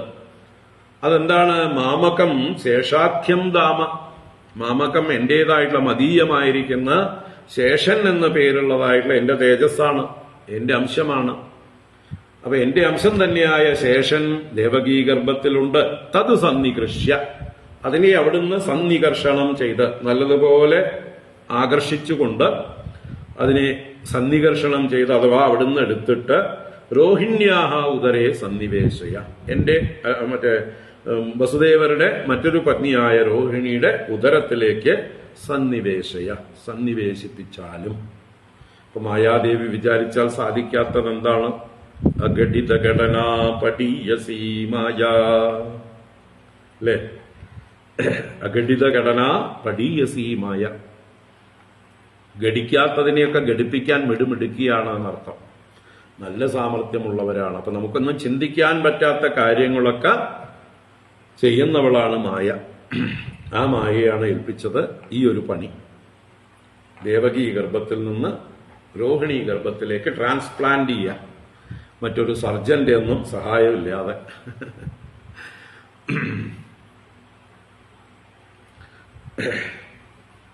അപ്പൊ എന്തായാലും ഭഗവാന്റെ സങ്കല്പം അത് നടത്തിക്കൊടുക്കുന്നത് ഭഗവാന്റെ തന്നെ ശക്തി ആയിരിക്കുന്ന മായാദേവി. ഭഗവാൻ അത് മായാദേവിയെ ഏൽപ്പിച്ചു. അദാഹം അംശഭാഗേന ദേവക്യാഹ പുത്രതാം ശുഭേ പ്രാപ്സ്യാമി ത്വം യശോദായാം നന്ദപത്ന്യാം ഭവിഷ്യസി. അദാഹം അംശഭാഗേന ദേവക്യാഹ പുത്രതാം ശുഭേ പ്രാപ്സ്യാമി ത്വം യശോദായാം നന്ദപത്ന്യാം ഭവിഷ്യസി. അപ്പോ ഈ പൂർവ്വ ശ്ലോകം കൊണ്ട് നമ്മുടെ പരീക്ഷിത്ത് രാജാവിന്റെ ഒരു ചോദ്യത്തിന് ഉത്തരമായി. പരീക്ഷിത്ത് രാജാവ് ആരംഭത്തിൽ ചോദിച്ചുവല്ലോ, അതെങ്ങനെയാ ഒരാള് രണ്ടമ്മമാരുടെ ഗർഭത്തിൽ പ്രവേശിച്ചത്?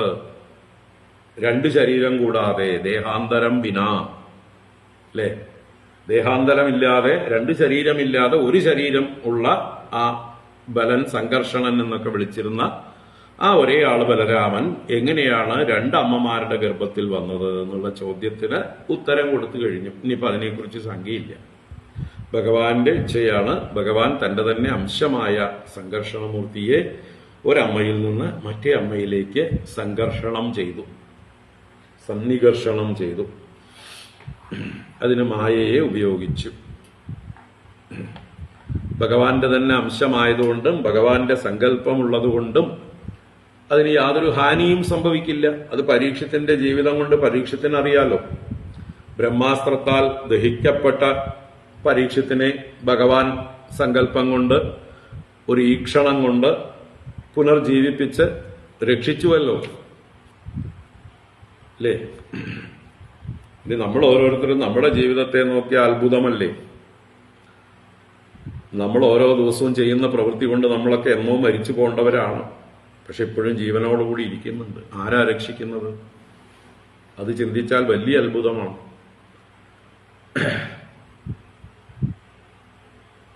നമുക്കൊരാപത്തും ഇല്ലാതെ ഏതൊക്കെ വലിയ വലിയ ആപത്തുകൾ വന്നപ്പോഴും രക്ഷിച്ചുകൊണ്ട് നമ്മളെ അത്ഭുതമായിട്ട് ഇവിടെ നിലനിർത്തിയിരിക്കുന്ന ഭഗവാന്റെ ആ ലീല ആലോചിച്ചാൽ, ഭഗവാൻ സ്വന്തം സ്വേച്ഛയാ ചെയ്യുന്ന ഈ അവതാര ലീലകൾ എത്ര നിസ്സാരം ഭഗവാനെ സംബന്ധിച്ച്.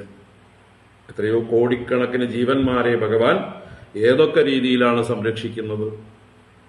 അതൊക്കെ ഒന്ന് ആലോചിച്ചാൽ ഇത് അത്ഭുതമൊന്നുമല്ല, നിസ്സാരമായിട്ടുള്ള കാര്യം ഭഗവാനെ സംബന്ധിച്ച്. ഒരു അമ്മയുടെ ഗർഭത്തിൽ നിന്ന് മറ്റൊരമ്മയുടെ ഗർഭത്തിലേക്ക് തന്റെ തന്നെ അംശമായിട്ടുള്ള ആ ഒരു പിണ്ടത്തെ മാറ്റുന്നതിന്.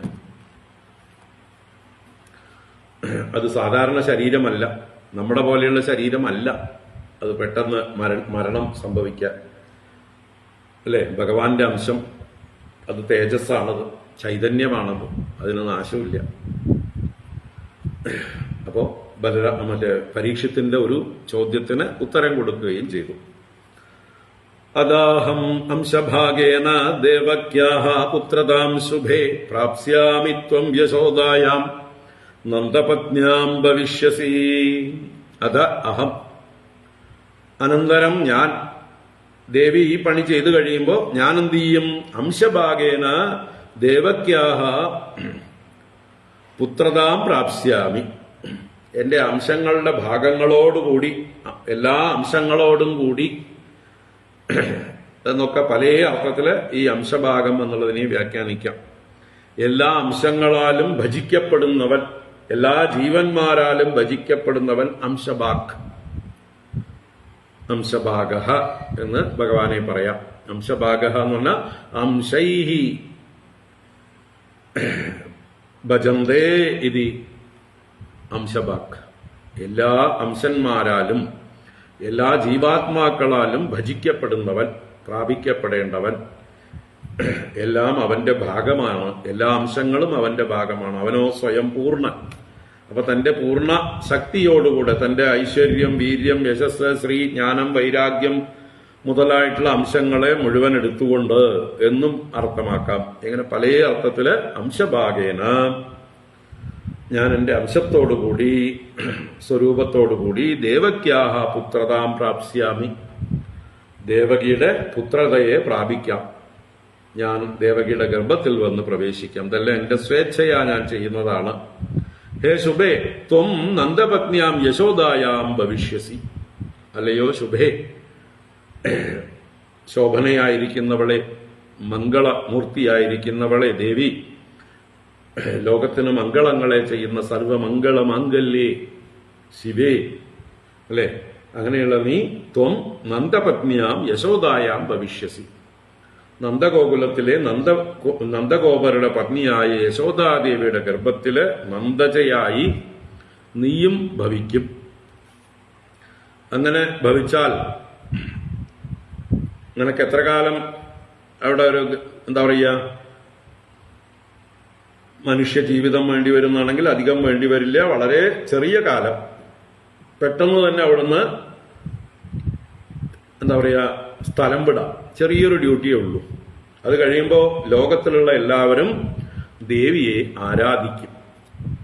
അതിന് പറഞ്ഞു കൊടുക്കണം. അർച്ചിഷ്യന്തി മനുഷ്യാസ്ത്വാം സർവകാമവരേശ്വരീം നാനോപഹാര ബലിഭിഃ സർവകാമവരപ്രദാം.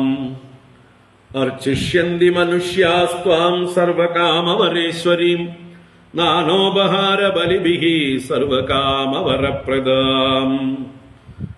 മനുഷ്യാഹ ത്വാം അർച്ചിഷ്യന്തി. അതിനുശേഷം മനുഷ്യന്മാരെല്ലാവരും തന്നെ ബുദ്ധിയുള്ളവരൊക്കെ തന്നെ ത്വാം അർച്ചിഷ്യന്തി, യോഗമായാദേവിയായ നിന്നെ അർച്ചിക്കും, ആരാധിക്കും, പൂജിക്കും. നീ ആരാണ്? എങ്ങനെയുള്ളവളാണ്? സർവകാമവരേശ്വരീം, സർവകാമങ്ങളുടെയും വരയായ ഈശ്വരിയാണ്. എല്ലാ ആഗ്രഹങ്ങളെയും സാധിച്ചു കൊടുക്കുന്ന ശ്രേഷ്ഠയായ ഈശ്വരിയാണ് നീ. എല്ലാറ്റിനെയും നിയന്ത്രിക്കാൻ കഴിവുള്ളവളാണ്. സർവമംഗളമംഗല്യേ ശിവേ സർവാർത്ഥ സാധികേ ശരണ്യേ ത്രംബകേ ഗൗരി നാരായണി നമോസ്തുതേ. ധൂപോപഹാര ബലിഭിഹി നാനോപഹാര ബലിഭിഹി. എന്തായാലും ബലി എന്ന് പറഞ്ഞാൽ പൂജാദ്രവ്യങ്ങൾ, അത് ധൂപ ഉപഹാരം. അപ്പൊ ധൂപദീപാദി ഉപഹാരങ്ങളെ കൊണ്ട് എന്ന് ധൂപോപഹാര ബലിഭിഹി എന്ന് പറഞ്ഞാൽ, നാനോപഹാര ബലിഭി എന്ന് പറഞ്ഞാലോ നാനാ ഉപഹാരങ്ങളെ കൊണ്ട്, നാനാ ഉപഹാരങ്ങളെ ബലിയായി സമർപ്പിച്ചുകൊണ്ട്. ഒരു വലിയ വ്യത്യാസമൊന്നുമില്ല. ധൂപം എന്നുള്ള ശബ്ദം അവിടെ എന്താ പറയുക, ഒരു ആദി എന്നുള്ള അർത്ഥത്തിൽ പ്രയോഗിച്ചാണ്. ധൂപാദികൾ.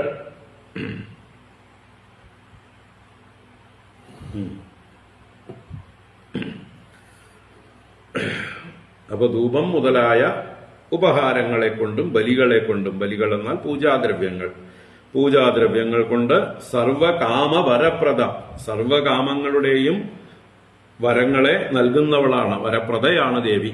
അങ്ങനെയുള്ള നിന്നെ ഏത് കാര്യസാധ്യത്തിനും ജനങ്ങൾ ഭജിക്കും, മനുഷ്യർ ഭജിക്കും. അപ്പൊ കാര്യം സാധിക്കണോ ദേവിയെ ഭജിക്കണം, അല്ലേ? ഏത് കാര്യസാധ്യത്തിനും ദേവിയെ ഭജിക്കാം. ആപതി കിങ്കരണീയം സ്മരണീയം ചരണയുഗളമമ്പായാഹ. ഏതാപത്തിലും ആശ്രയിക്കാവുന്നത് അമ്മയാണ്, ജഗദംബ. ആ ജഗദംബയോട് നമ്മുടെ ഏതാവശ്യങ്ങളും പറയാം, പറഞ്ഞു കരയാം, അമ്മ സാധിച്ചു തരും. അതാണ് ശിവേ സർവാർത്ഥ സാധികേ, എല്ലാ അർത്ഥങ്ങളെയും സാധിച്ചു തരുന്നവളാണ്. ആ ദേവിയെ തന്നെ എല്ലാവരും വിവേകികളായിട്ടുള്ളവരൊക്കെ ഭജിക്കും. എന്തിന്? ദേവന്മാരടക്കം അവരുടെ ശത്രുക്കളായ മഹിഷാസുരനെയും ശുംഭനിശുംഭന്മാരെയൊക്കെ വധിക്കാനായിക്കൊണ്ട് ദേവിയുടെ കാലല്ലേ ചെന്ന് പിടിക്കുന്നത്, അല്ലേ? ദേവിയെയല്ലേ സ്തുതിക്കുന്നത്? നമോ ദേവ്യൈ മഹാദേവ്യൈ ശിവായൈ സതതം നമ എന്ന് പറഞ്ഞുകൊണ്ട് ആ ദേവിയെ സ്തുതിച്ചു. ആ ദേവി അനുഗ്രഹിച്ച് ശുംഭനിശുംഭന്മാരെയൊക്കെ വധിച്ചു കൊടുത്തു, മഹിഷാസുരനെ വധിച്ചു കൊടുത്തു, എത്ര അസുരന്മാരെ വധിച്ചു കൊടുത്തു, അവരുടെ എല്ലാ ആഗ്രഹങ്ങളെയും സാധിച്ചു കൊടുത്തു. അപ്പൊ അങ്ങനെ എല്ലാവരാലും ഭജിക്കപ്പെടുന്നവളായി ഭവിക്കും നീ, എല്ലാവരാലും ആരാധിക്കപ്പെടുന്നവളായി ഭവിക്കും, എല്ലാവർക്കും ആഗ്രഹങ്ങളെ സാധിച്ചു കൊടുക്കുന്നവളായിരിക്കും നീ. അങ്ങനെ ഭൂമിയിൽ ഒരു വളരെ ശ്രേഷ്ഠമായ ഒരു സ്ഥാനം, ഒരു പൂജാർഹയായി ദേവി ഭവിക്കും എന്ന് പറഞ്ഞ് അയക്കുകയാണ്. അപ്പോ അതിനു മുമ്പ് ദേവി ഉപാസന അത്ര പ്രബലമായിട്ട് ഉണ്ടായിരിക്കില്ലായിരിക്കും. എന്തായാലും ഭഗവാന്റെ സങ്കല്പപ്രകാരം അതിനുശേഷം, അല്ലെ, ദ്വാപരയുഗത്തിന്റെ അവസാന കാലത്താണ് ഈ ദേവി ഉപാസന കൂടുതൽ പ്രാധാന്യം ഇതായിട്ട് വരുന്നത് എന്ന് താല്പര്യം ഉണ്ട്. മറ്റ് യുഗങ്ങളിലും ഉണ്ട്. നമ്മുടെ വാൽമീകി രാമായണത്തിലും മറ്റുമൊക്കെ ദേവി മഹാലക്ഷ്മിയെ കൗസല്യ പ്രാർത്ഥിക്കുന്നതൊക്കെ കാണാം.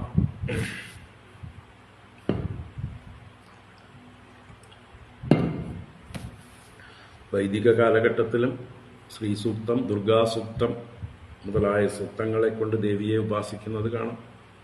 എന്തായാലും കൂടുതൽ പ്രാബല്യത്തിൽ വരുന്നത്, കൂടുതൽ ആളുകളൊക്കെ അത് ജനകീയമാകുന്നത് ഭഗവാന്റെ ഈ ഒരു അനുഗ്രഹം കൊണ്ടാവാം. നാമധേയാനി കുർവന്തി സ്ഥാനാനി ച നരാഭുവി ദുർഗേതി ഭദ്രകാളീതി വിജയാ വൈഷ്ണവീതി ച കുമുദാ ചണ്ഡികാ കൃഷ്ണ മാധവി കന്യകേതി ച മായാ നാരായണീശാനി ശാരദേത്യംബികേതി ച. നാമധേയാനി കുർവന്തി സ്ഥാനാനി ച നരാഭുവി ദുർഗേതി ഭദ്രകാളീതി വിജയാ വൈഷ്ണവീതി ച കുമുദാ ചണ്ഡികാ കൃഷ്ണ മാധവി കന്യകേതി ച മായ നാരായണി ഈശാനി ശാരദേതി അംബികേതി ച. അപ്പൊ ഭൂമിയില് ദേവിക്ക് സ്ഥാനങ്ങൾ കൽപ്പിക്കും, പുതിയ നാമങ്ങൾ കൽപ്പിക്കും. ഇന്ന പേരുകളെ കൊണ്ടൊക്കെ ദേവി ഭൂമിയില് ആരാധിക്കപ്പെടും. ഈ പേരിലൊക്കെ പ്രശസ്തയായി തീരും.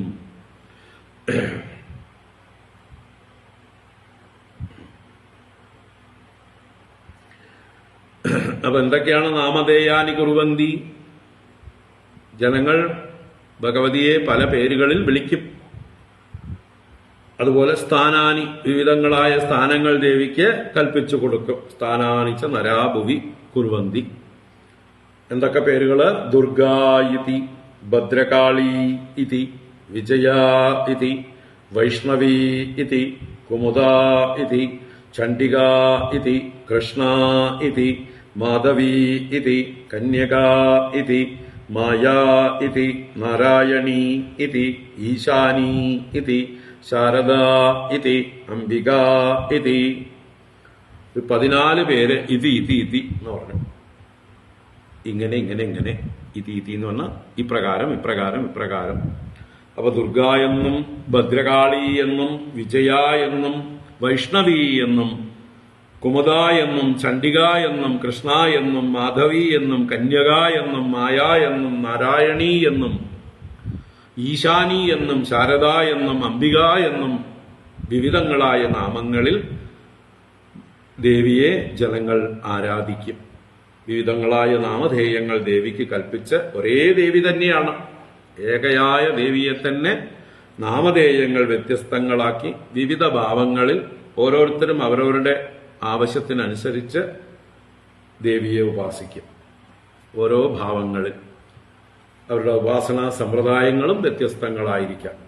ചെറിയ ചെറിയ വ്യത്യാസങ്ങളോടെ ആ ശാക്തേയ ഉപാസന ഭൂമിയിൽ വളരെ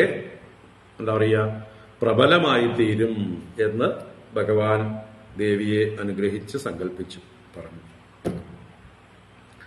ഗർഭസംഘർഷണാത്തം വൈ പ്രാഹു സംഘർഷണം ഭുവി രാമേതി ലോകരമണാത് ബലം ബലവതുശ്രയാത്.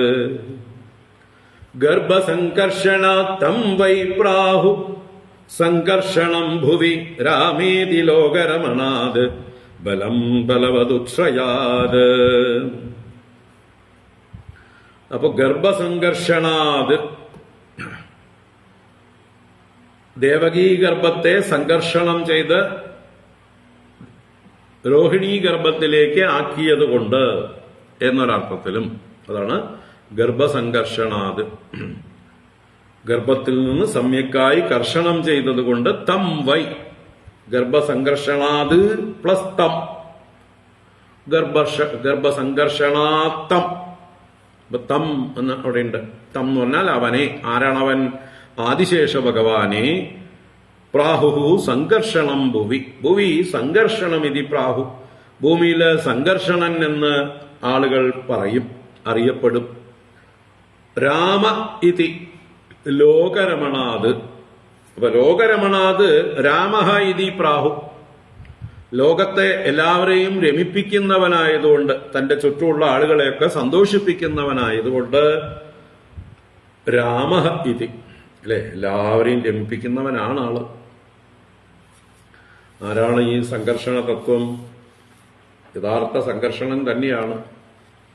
ഈ സംഘർഷണൻ ഇല്ലെങ്കിൽ ഈ ലോകം വിഘടിച്ചു പോകും. എല്ലാറ്റിനെയും സംഘർഷണം ചേർത്ത് നിർത്തിയിരിക്കുകയാണ്. എല്ലാവരെയും ഈ ലോകങ്ങളെയൊക്കെ തന്റെ ശിരസിൽ ധരിച്ചുകൊണ്ട് നിൽക്കുകയാണ്, അല്ലേ? ആ ഒരേ സംഘർഷണന്റെ അനേക ശിരസ്സുകൾ, ആ അനേക ശിരസ്സുകളിലാണ് ഈ ലോകങ്ങളൊക്കെ നിലനിൽക്കുന്നത്. അതിൽ ഭൂമി ഒരു കടുക് പോലെ ഒരു ശിരസിൽ വഹിക്കപ്പെട്ടിരിക്കുന്നു എന്ന് പറഞ്ഞാൽ ഇവിടെ അനേക ശിരസ്സുകൾ നമ്മുടെ ഓരോരുത്തരുടെയും ശിരസ്സുകൾ തന്നെയാണ്.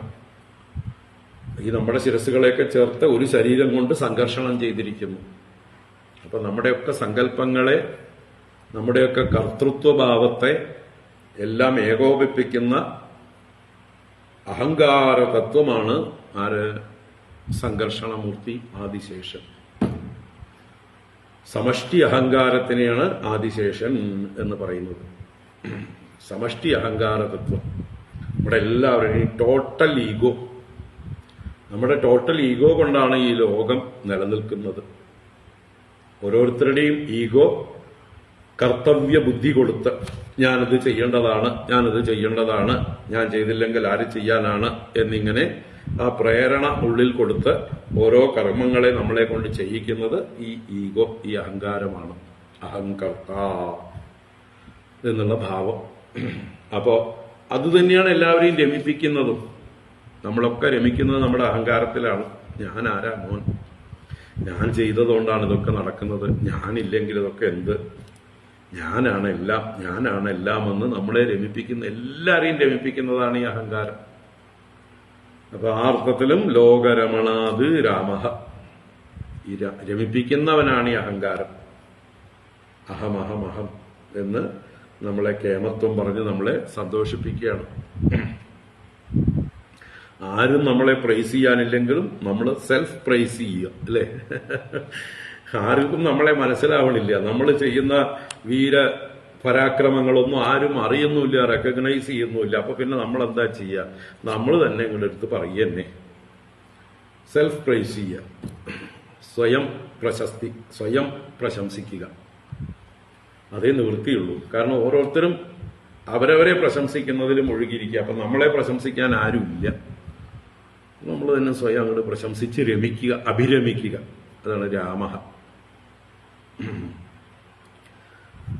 അപ്പോ രാമേതി ലോകരമണാത്, ലോകങ്ങളെ എല്ലാവരെയും രമിപ്പിക്കുന്നവനായതുകൊണ്ട് രാമഃ. ബലവത് ഉച്ഛ്രയാത് ബലം, ബലവാന്മാരിൽ വെച്ച് ഉത്കൃഷ്ട, ഉച്ഛ്രയം കേമത്വം കാരണമായിട്ട്. എല്ലാറ്റിലും വെച്ച് ബലം ഈ അഹങ്കാരത്തിന് തന്നെയാണ്. ഇത് വിട്ടുപോകാൻ വലിയ പണിയാണ്. നമ്മുടെ ഉള്ളിൽ ബലമായിട്ട് പിടിച്ചിരിക്കണം.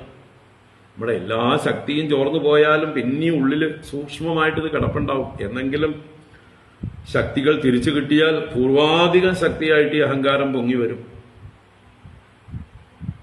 ബലവാനാണ്, ബലവാന്മാരിൽ വെച്ച് ശ്രേഷ്ഠനാണ്. അതുകൊണ്ട് ബലം ഇതി പ്രാഹു, ബലൻ എന്നും പറയുന്നു. ബലരാമ അവതാരത്തിൽ അദ്ദേഹം വളരെ ശക്തനാണ്. ഹസ്തിനപുരത്തെ കലപ്പ കൊണ്ട് പുഴക്കിയെടുത്തിട്ട് ഗംഗയിലേക്ക് വലിച്ചെറിയാൻ പോയ ആളാണ്. ഭീഷ്മ ദ്രോണാദികൾ, ദുശാസന ദുര്യോധനാദികൾ അവരൊക്കെ നിൽക്കുമ്പോൾ എല്ലാവരുടെയും മുമ്പിൽ വെച്ച് അങ്ങനെ കിളച്ചെടുത്തിട്ട് എടുത്തെറിയാൻ പോയതാണ്, അല്ലേ? അത്രയും ശക്തനാണ്. അപ്പൊ ബലവാനാണ്. അതുകൊണ്ട് ബലം ഇതി പ്രാഹു, ബലൻ എന്ന് അദ്ദേഹത്തെ വിളിക്കുന്നു.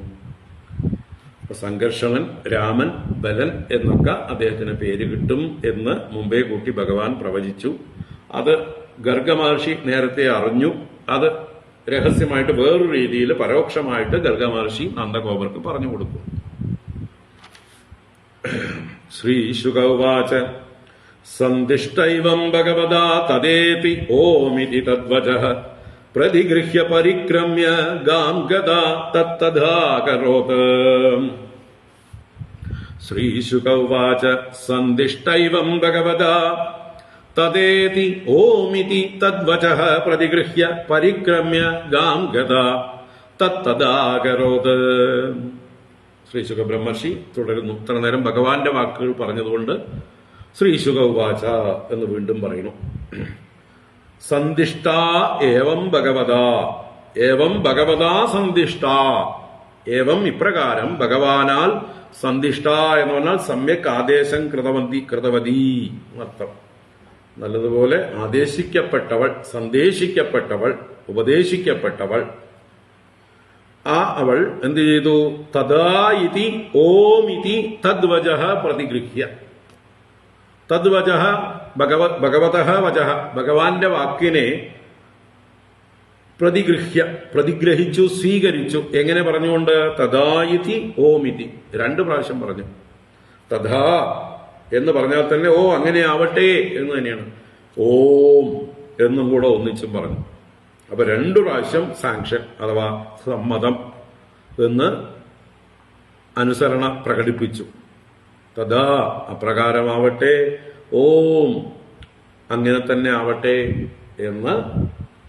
ഭഗവാനോട് ഭഗവാന്റെ ആജ്ഞയെ ശിരസാവഹിക്കുന്നവളായിക്കൊണ്ട് സ്വീകരിച്ചു. രണ്ട് മംഗള ശബ്ദങ്ങളാണ്, തഥാ എന്നും ഓം എന്നും തത് സത് എന്നും ഒക്കെ ഉള്ളതായിട്ടുള്ള വാക്യങ്ങൾ. അപ്പൊ അത് പറഞ്ഞുകൊണ്ട് ദേവി ഭൂമിയിലേക്ക് വരികയാണ്. ഗർഭേ പ്രണീതേ ദേവക്യാഹ, അതാണ് തദ്വചഃ പ്രതിഗൃഹ്യ പരിക്രമ്യ എന്ന് പറയുന്നുണ്ട്. പരിക്രമ്യ ഭഗവാനെ പ്രദക്ഷിണം വെച്ചിട്ട് ദേവി തന്റെ എന്താ പറയുക കിങ്കരീ ഭാവത്തെ പ്രകടിപ്പിച്ചുകൊണ്ട് ഭഗവാന്റെ ഭൃത്യയാണ് താനെന്ന ഭാവത്തെ പ്രകടിപ്പിച്ച് ഭഗവാനെ പ്രദക്ഷിണം ചെയ്തു. പരിക്രമ്യ ഗാം ഗതാ, ഭൂമിയിലേക്ക് ഗമിച്ചവളായി.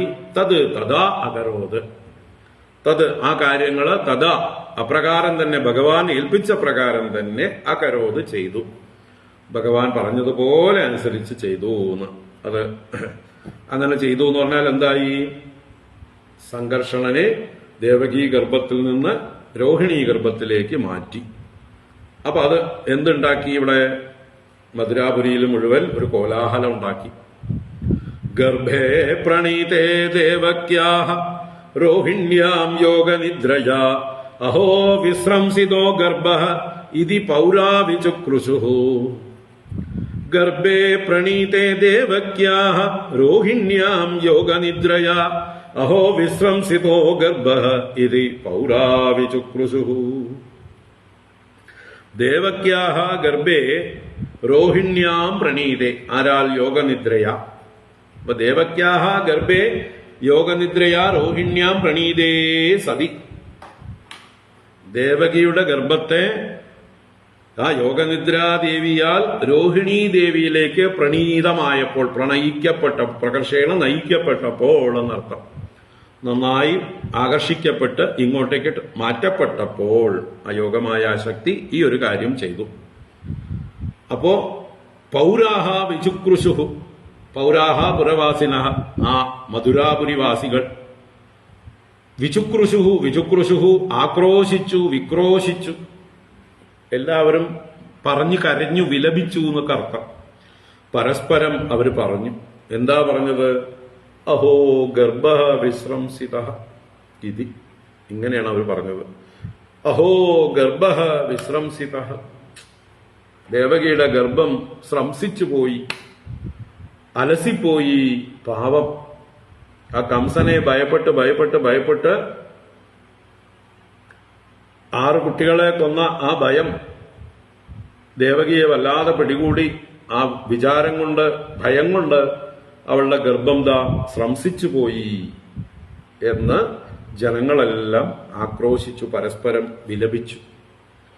വാസ്തവത്തിൽ ഈ സമയമാകുമ്പോഴേക്കും ഗർഭം ശ്രംസിക്കേണ്ട പ്രായമൊന്നുമല്ല. പക്ഷെ ജനങ്ങള് അങ്ങനെ ധരിച്ചു. 4 മാസത്തിന്റെ ഉള്ളിൽ ആവുന്നതിനാണ് ശ്രംസം എന്ന് പറയുക. ശ്രംസിക്കുക, അലസുക. സ്രവിക്കുക എന്ന് പറയുന്നത് 4 മാസം തികയുന്നതിന് മുമ്പ് അലസുന്നതാണ്. അത് കഴിഞ്ഞാൽ ഒരു എന്താ പറയുക, ഖരരൂപം പ്രാപിക്കും. അതുവരേക്ക് ദ്രവരൂപത്തിലിരുന്നതായിട്ടുള്ള ഗർഭം ഖരരൂപം പ്രാപിച്ചാൽ പിന്നെ ഗർഭം പതിക്കുക എന്നാണ് പറയുക. 5ഓ 6ഓ മാസത്തിൽ സംഭവിക്കുന്നത് പതിക്കുക, ഗർഭം പതിച്ചു എന്ന് പറയും. പിന്നീട് 7 മാസമൊക്കെ കഴിഞ്ഞാൽ പ്രസവിച്ചു തന്നെ വേണം. അതിപ്പോ ജീവനോടെ ആണെങ്കിലും അല്ലെങ്കിലും പ്രസവം തന്നെയാണ്. അപ്പൊ ഇങ്ങനെ 3 അവസ്ഥകളാണ്. ആദ്യത്തെ 4 മാസം വരെ സ്രവിച്ചു പോകും, പിന്നത്തെ 2 മാസം പതിച്ചു പോകാം, അത് കഴിഞ്ഞാൽ പ്രസവിക്കണം. അപ്പൊ ഇവിടെ 6-7 മാസം ആയിട്ടുണ്ട്. പക്ഷെ ജനങ്ങള് സ്രവിച്ചതാണെന്ന് തെറ്റിദ്ധരിച്ചു. ഗർഭം അലസിപ്പോയതാണ്, ആരും അറിയാതെ പോയി, പേടികൊണ്ട് പാവം എന്ന് എല്ലാവരും പരസ്പരം പറഞ്ഞ് വിലപിച്ചു. ഗർഭേ പ്രണീതേ ദേവക്യാഹ രോഹിണ്യാം യോഗനിദ്രയാ അഹോ വിശ്രംസിതോ ഗർഭഃ ഇതി പൗരാ വിചുക്രുശുഃ. ഈ സന്ദർഭത്തിലാണ് ഭഗവാൻ ആ ദേവകീ ദേവിയുടെ ഗർഭത്തിലേക്ക് പ്രവേശിക്കുന്നതിന് മുമ്പ് അച്ഛന്റെ മനസ്സിൽ പ്രവേശിക്കണം. വസുദേവരുടെ മനസ്സിൽ പ്രവേശിച്ചു. അതാണ് ഭഗവാനപി വിശ്വാത്മാ ഭക്താനാമഭയങ്കരഃ ആവിവേശ അംശഭാഗേന മനഃ ആനകദുന്ദുഭേഃ. ഭഗവാനപി വിശ്വാത്മാ ഭക്താനാമഭയങ്കരഃ ആവിവേശാംശഭാഗേന മനഃ ആനകദുന്ദുഭേഹേ. അപ്പോ വിശ്വാത്മാപി ഭഗവാൻ, വിശ്വാത്മായിരിക്കുന്ന ഭഗവാനിതാ, പ്രഭുവായിരിക്കുന്ന ഭഗവാൻ, ഭക്താനാം അഭയങ്കരഃ, തന്റെ ഭക്തന്മാർക്കൊക്കെ അഭയത്തെ നൽകുന്നവനായിട്ടുള്ള ഭഗവാൻ ആ വിഷ്ണു, അംശഭാഗേന ആനകദുന്ദുഭേഹേ മനഃ ആവിവേശ, തന്റെ ആ അംശങ്ങളോട് കൂടിയിട്ട്, എല്ലാ അംശങ്ങളോടും കൂടിയിട്ട്, തന്റെ പരിപൂർണ ഭാവത്തോടു കൂടിയിട്ട് എന്ന് താല്പര്യം.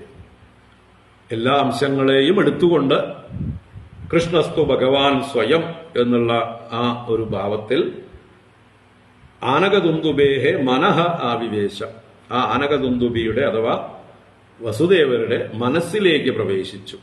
അപ്പോൾ ഭഗവാൻ ദിവ്യഗർഭമാണ്, അല്ലാതെ രേതസ്സും ബീജവും അണ്ടവും ഒക്കെ കൂടി കലർന്നുകൊണ്ടുള്ളതായിട്ടുള്ള ഗർഭമല്ല. സ്ഥൂലമായിട്ടുള്ള നമ്മുടെയൊക്കെ ഗർഭം പോലെയുള്ള ഗർഭമല്ല.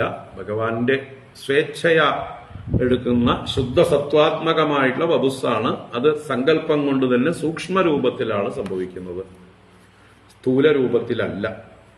അപ്പൊ ആദ്യം വസുദേവരുടെ മനസ്സിലേക്ക് ഭഗവാൻ പ്രവേശിച്ചു. വസുദേവൻ ആ ഭഗവാനെ തന്റെ ഹൃദയത്തിൽ ധ്യാനിച്ചുകൊണ്ടിരിക്കുകയാണ്. അങ്ങനെ ഭഗവാനെ ഹൃദയത്തിൽ വഹിക്കുന്ന, അദ്ദേഹത്തിന്റെ മനസ്സിൽ വഹിക്കുന്ന, സൂക്ഷ്മരൂപത്തിൽ വഹിക്കുന്ന വസുദേവർ വളരെ ഗംഭീരനായി കാണപ്പെട്ടു, വളരെ തേജസ്വിയായി കാണപ്പെട്ടു. സ്വബിഭ്രത് പൗരുഷം ധാമ ബ്രാജമാനോ യഥാ രവിഃ ദുരാസതോതി ദുർധർഷോ ഭൂതാനാം സംബഭൂവഃ. സബിഭ്രത് പൗരുഷം ധാമ ബ്രാജമാനോ യഥാ രവിഃ ദുരാസതോതി ദുർധർഷോ ഭൂതാനാം സംബഭൂവഃ. പൗരുഷം ധാമ ബിഭ്രത്, പൗരുഷം പുരുഷനെ സംബന്ധിച്ചത്, ഭഗവാനെ സംബന്ധിച്ചതായിട്ടുള്ള ധാമ തേജസ്, ബിഭ്രത് ഭരിക്കുന്നവനായിട്ട്. അപ്പൊ ഭഗവാന്റെ തേജസ്സിനെ വഹിക്കുന്നവനായിട്ടുള്ള ആ വസുദേവര് യഥാ രവിഹി ബ്രാജമാനഃ സഹ വസുദേവ യഥാ രവിഹി, സൂര്യ തേജസ്സോടുകൂടി സൂര്യനെ പോലെ ബ്രാജമാനനായിട്ട് ശോഭിക്കുന്നവനായിട്ട്, ഭൂതാനാം ദുരാസതഃ, മറ്റുള്ളവർക്കൊക്കെ, ചുറ്റുപാടുള്ള ആളുകൾക്കൊക്കെ തന്നെ, ഏത് രാക്ഷസന്മാർക്കാവട്ടെ, അസുരന്മാർക്കാവട്ടെ, മനുഷ്യർക്കാവട്ടെ, ദുഷ്ടജന്തുക്കൾക്കാകട്ടെ, ഒരു തരത്തിലുള്ള ഭൂതങ്ങൾക്കും ദുരാസതൻ, സമീപിക്കാൻ പറ്റാത്തവൻ. ആ തേജസ് കൊണ്ട് എല്ലാവരെയും ഭയപ്പെടുത്തുന്ന രീതിയിൽ. അഗ്നിയുടെ അടുത്തേക്ക് ആരെങ്കിലും പോകാൻ ധൈര്യപ്പെടും? അഗ്നി ദുരാസതനാണ്, അകന്നു നിൽക്കേ നിവൃത്തിയുള്ളൂ. അതുപോലെ അഗ്നി പോലെ ജ്വലിക്കുന്ന, അല്ലെങ്കിൽ സൂര്യനെ പോലെ ജ്വലിക്കുന്ന ആ വസുദേവരുടെ അടുത്തേക്ക് ആർക്കും പോകാനുള്ള ഒരു ധൈര്യം തോന്നില്ല. അതുപോലെ ഗംഭീര ഭാവം. അതിദുർദർശ, ആർക്കും ദർശിക്കാൻ കഴിയാത്തവനായി മാറി. ദർശിക്കുക എന്ന് പറഞ്ഞാൽ കീഴ്പ്പെടുത്തുക, നിന്ദിക്കുക എന്നൊക്കെ അർത്ഥമാണ്. അപ്പോ ദുർദർശനായി, അതിദുർദർശനായി, ആരാലും അതിക്രമിക്കാൻ കഴിയാത്തവനായി, നല്ലൊരു പ്രഭാവത്തോടു കൂടിയവനായി സംബഭൂവ, സംഭവിച്ചു. ആശ്ചര്യം! ഭഗവാന്റെ ആ ഒരു തേജസ് വസുദേവരെ ജ്വലിപ്പിക്കുകയാണ്. സൂര്യനെ പോലെ കാണുന്നവരൊക്കെ അദ്ദേഹത്തെ ബഹുമാനിക്കും, ആദരിക്കും. അദ്ദേഹത്തെ നിന്ദിക്കാനോ കീഴ്പ്പെടുത്താനോ ഒന്നും ആർക്കും ധൈര്യം വരില്ല. അടുത്തേക്ക് പോകാൻ പോലും ഒരു ഭയം ഉണ്ടാവും. അതുപോലെ തേജസ്വിയായി ഭവിച്ചു. ഇനി ആ വസുദേവരിൽ നിന്ന് ദേവകീ ഗർഭത്തിലേക്ക് ഭഗവാൻ പ്രവേശിക്കുകയാണ്. ആദ്യം മനസ്സിലേക്കും, മനസ്സിൽ നിന്ന് മനസ്സിലേക്ക്, അത് കഴിഞ്ഞിട്ടാണ് ഗർഭത്തിലേക്ക്. അത് നമുക്ക് നാളെ രാവിലെ കാണാം. ഓം കായേന വാചാ മനസേന്ദ്രിയൈർവാ ബുദ്ധ്യാത്മനാ വാ പ്രകൃതേ സ്വഭാവാത് കരോമി യദ്യത് സകലം പരസ്മൈ നാരായണായേതി സമർപ്പയാമി. ഓം ശാന്തി ശാന്തി ശാന്തി. ഹരി ഓം ശ്രീ ഗുരുഭ്യോ നമഃ. ഹരി ഓം. നാളെ രാവിലെ 11 മണിക്ക് കാണാം. ഹരി ഓം.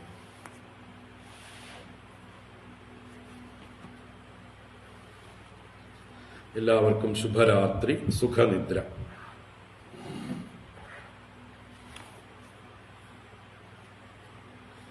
ഹരി ഓം.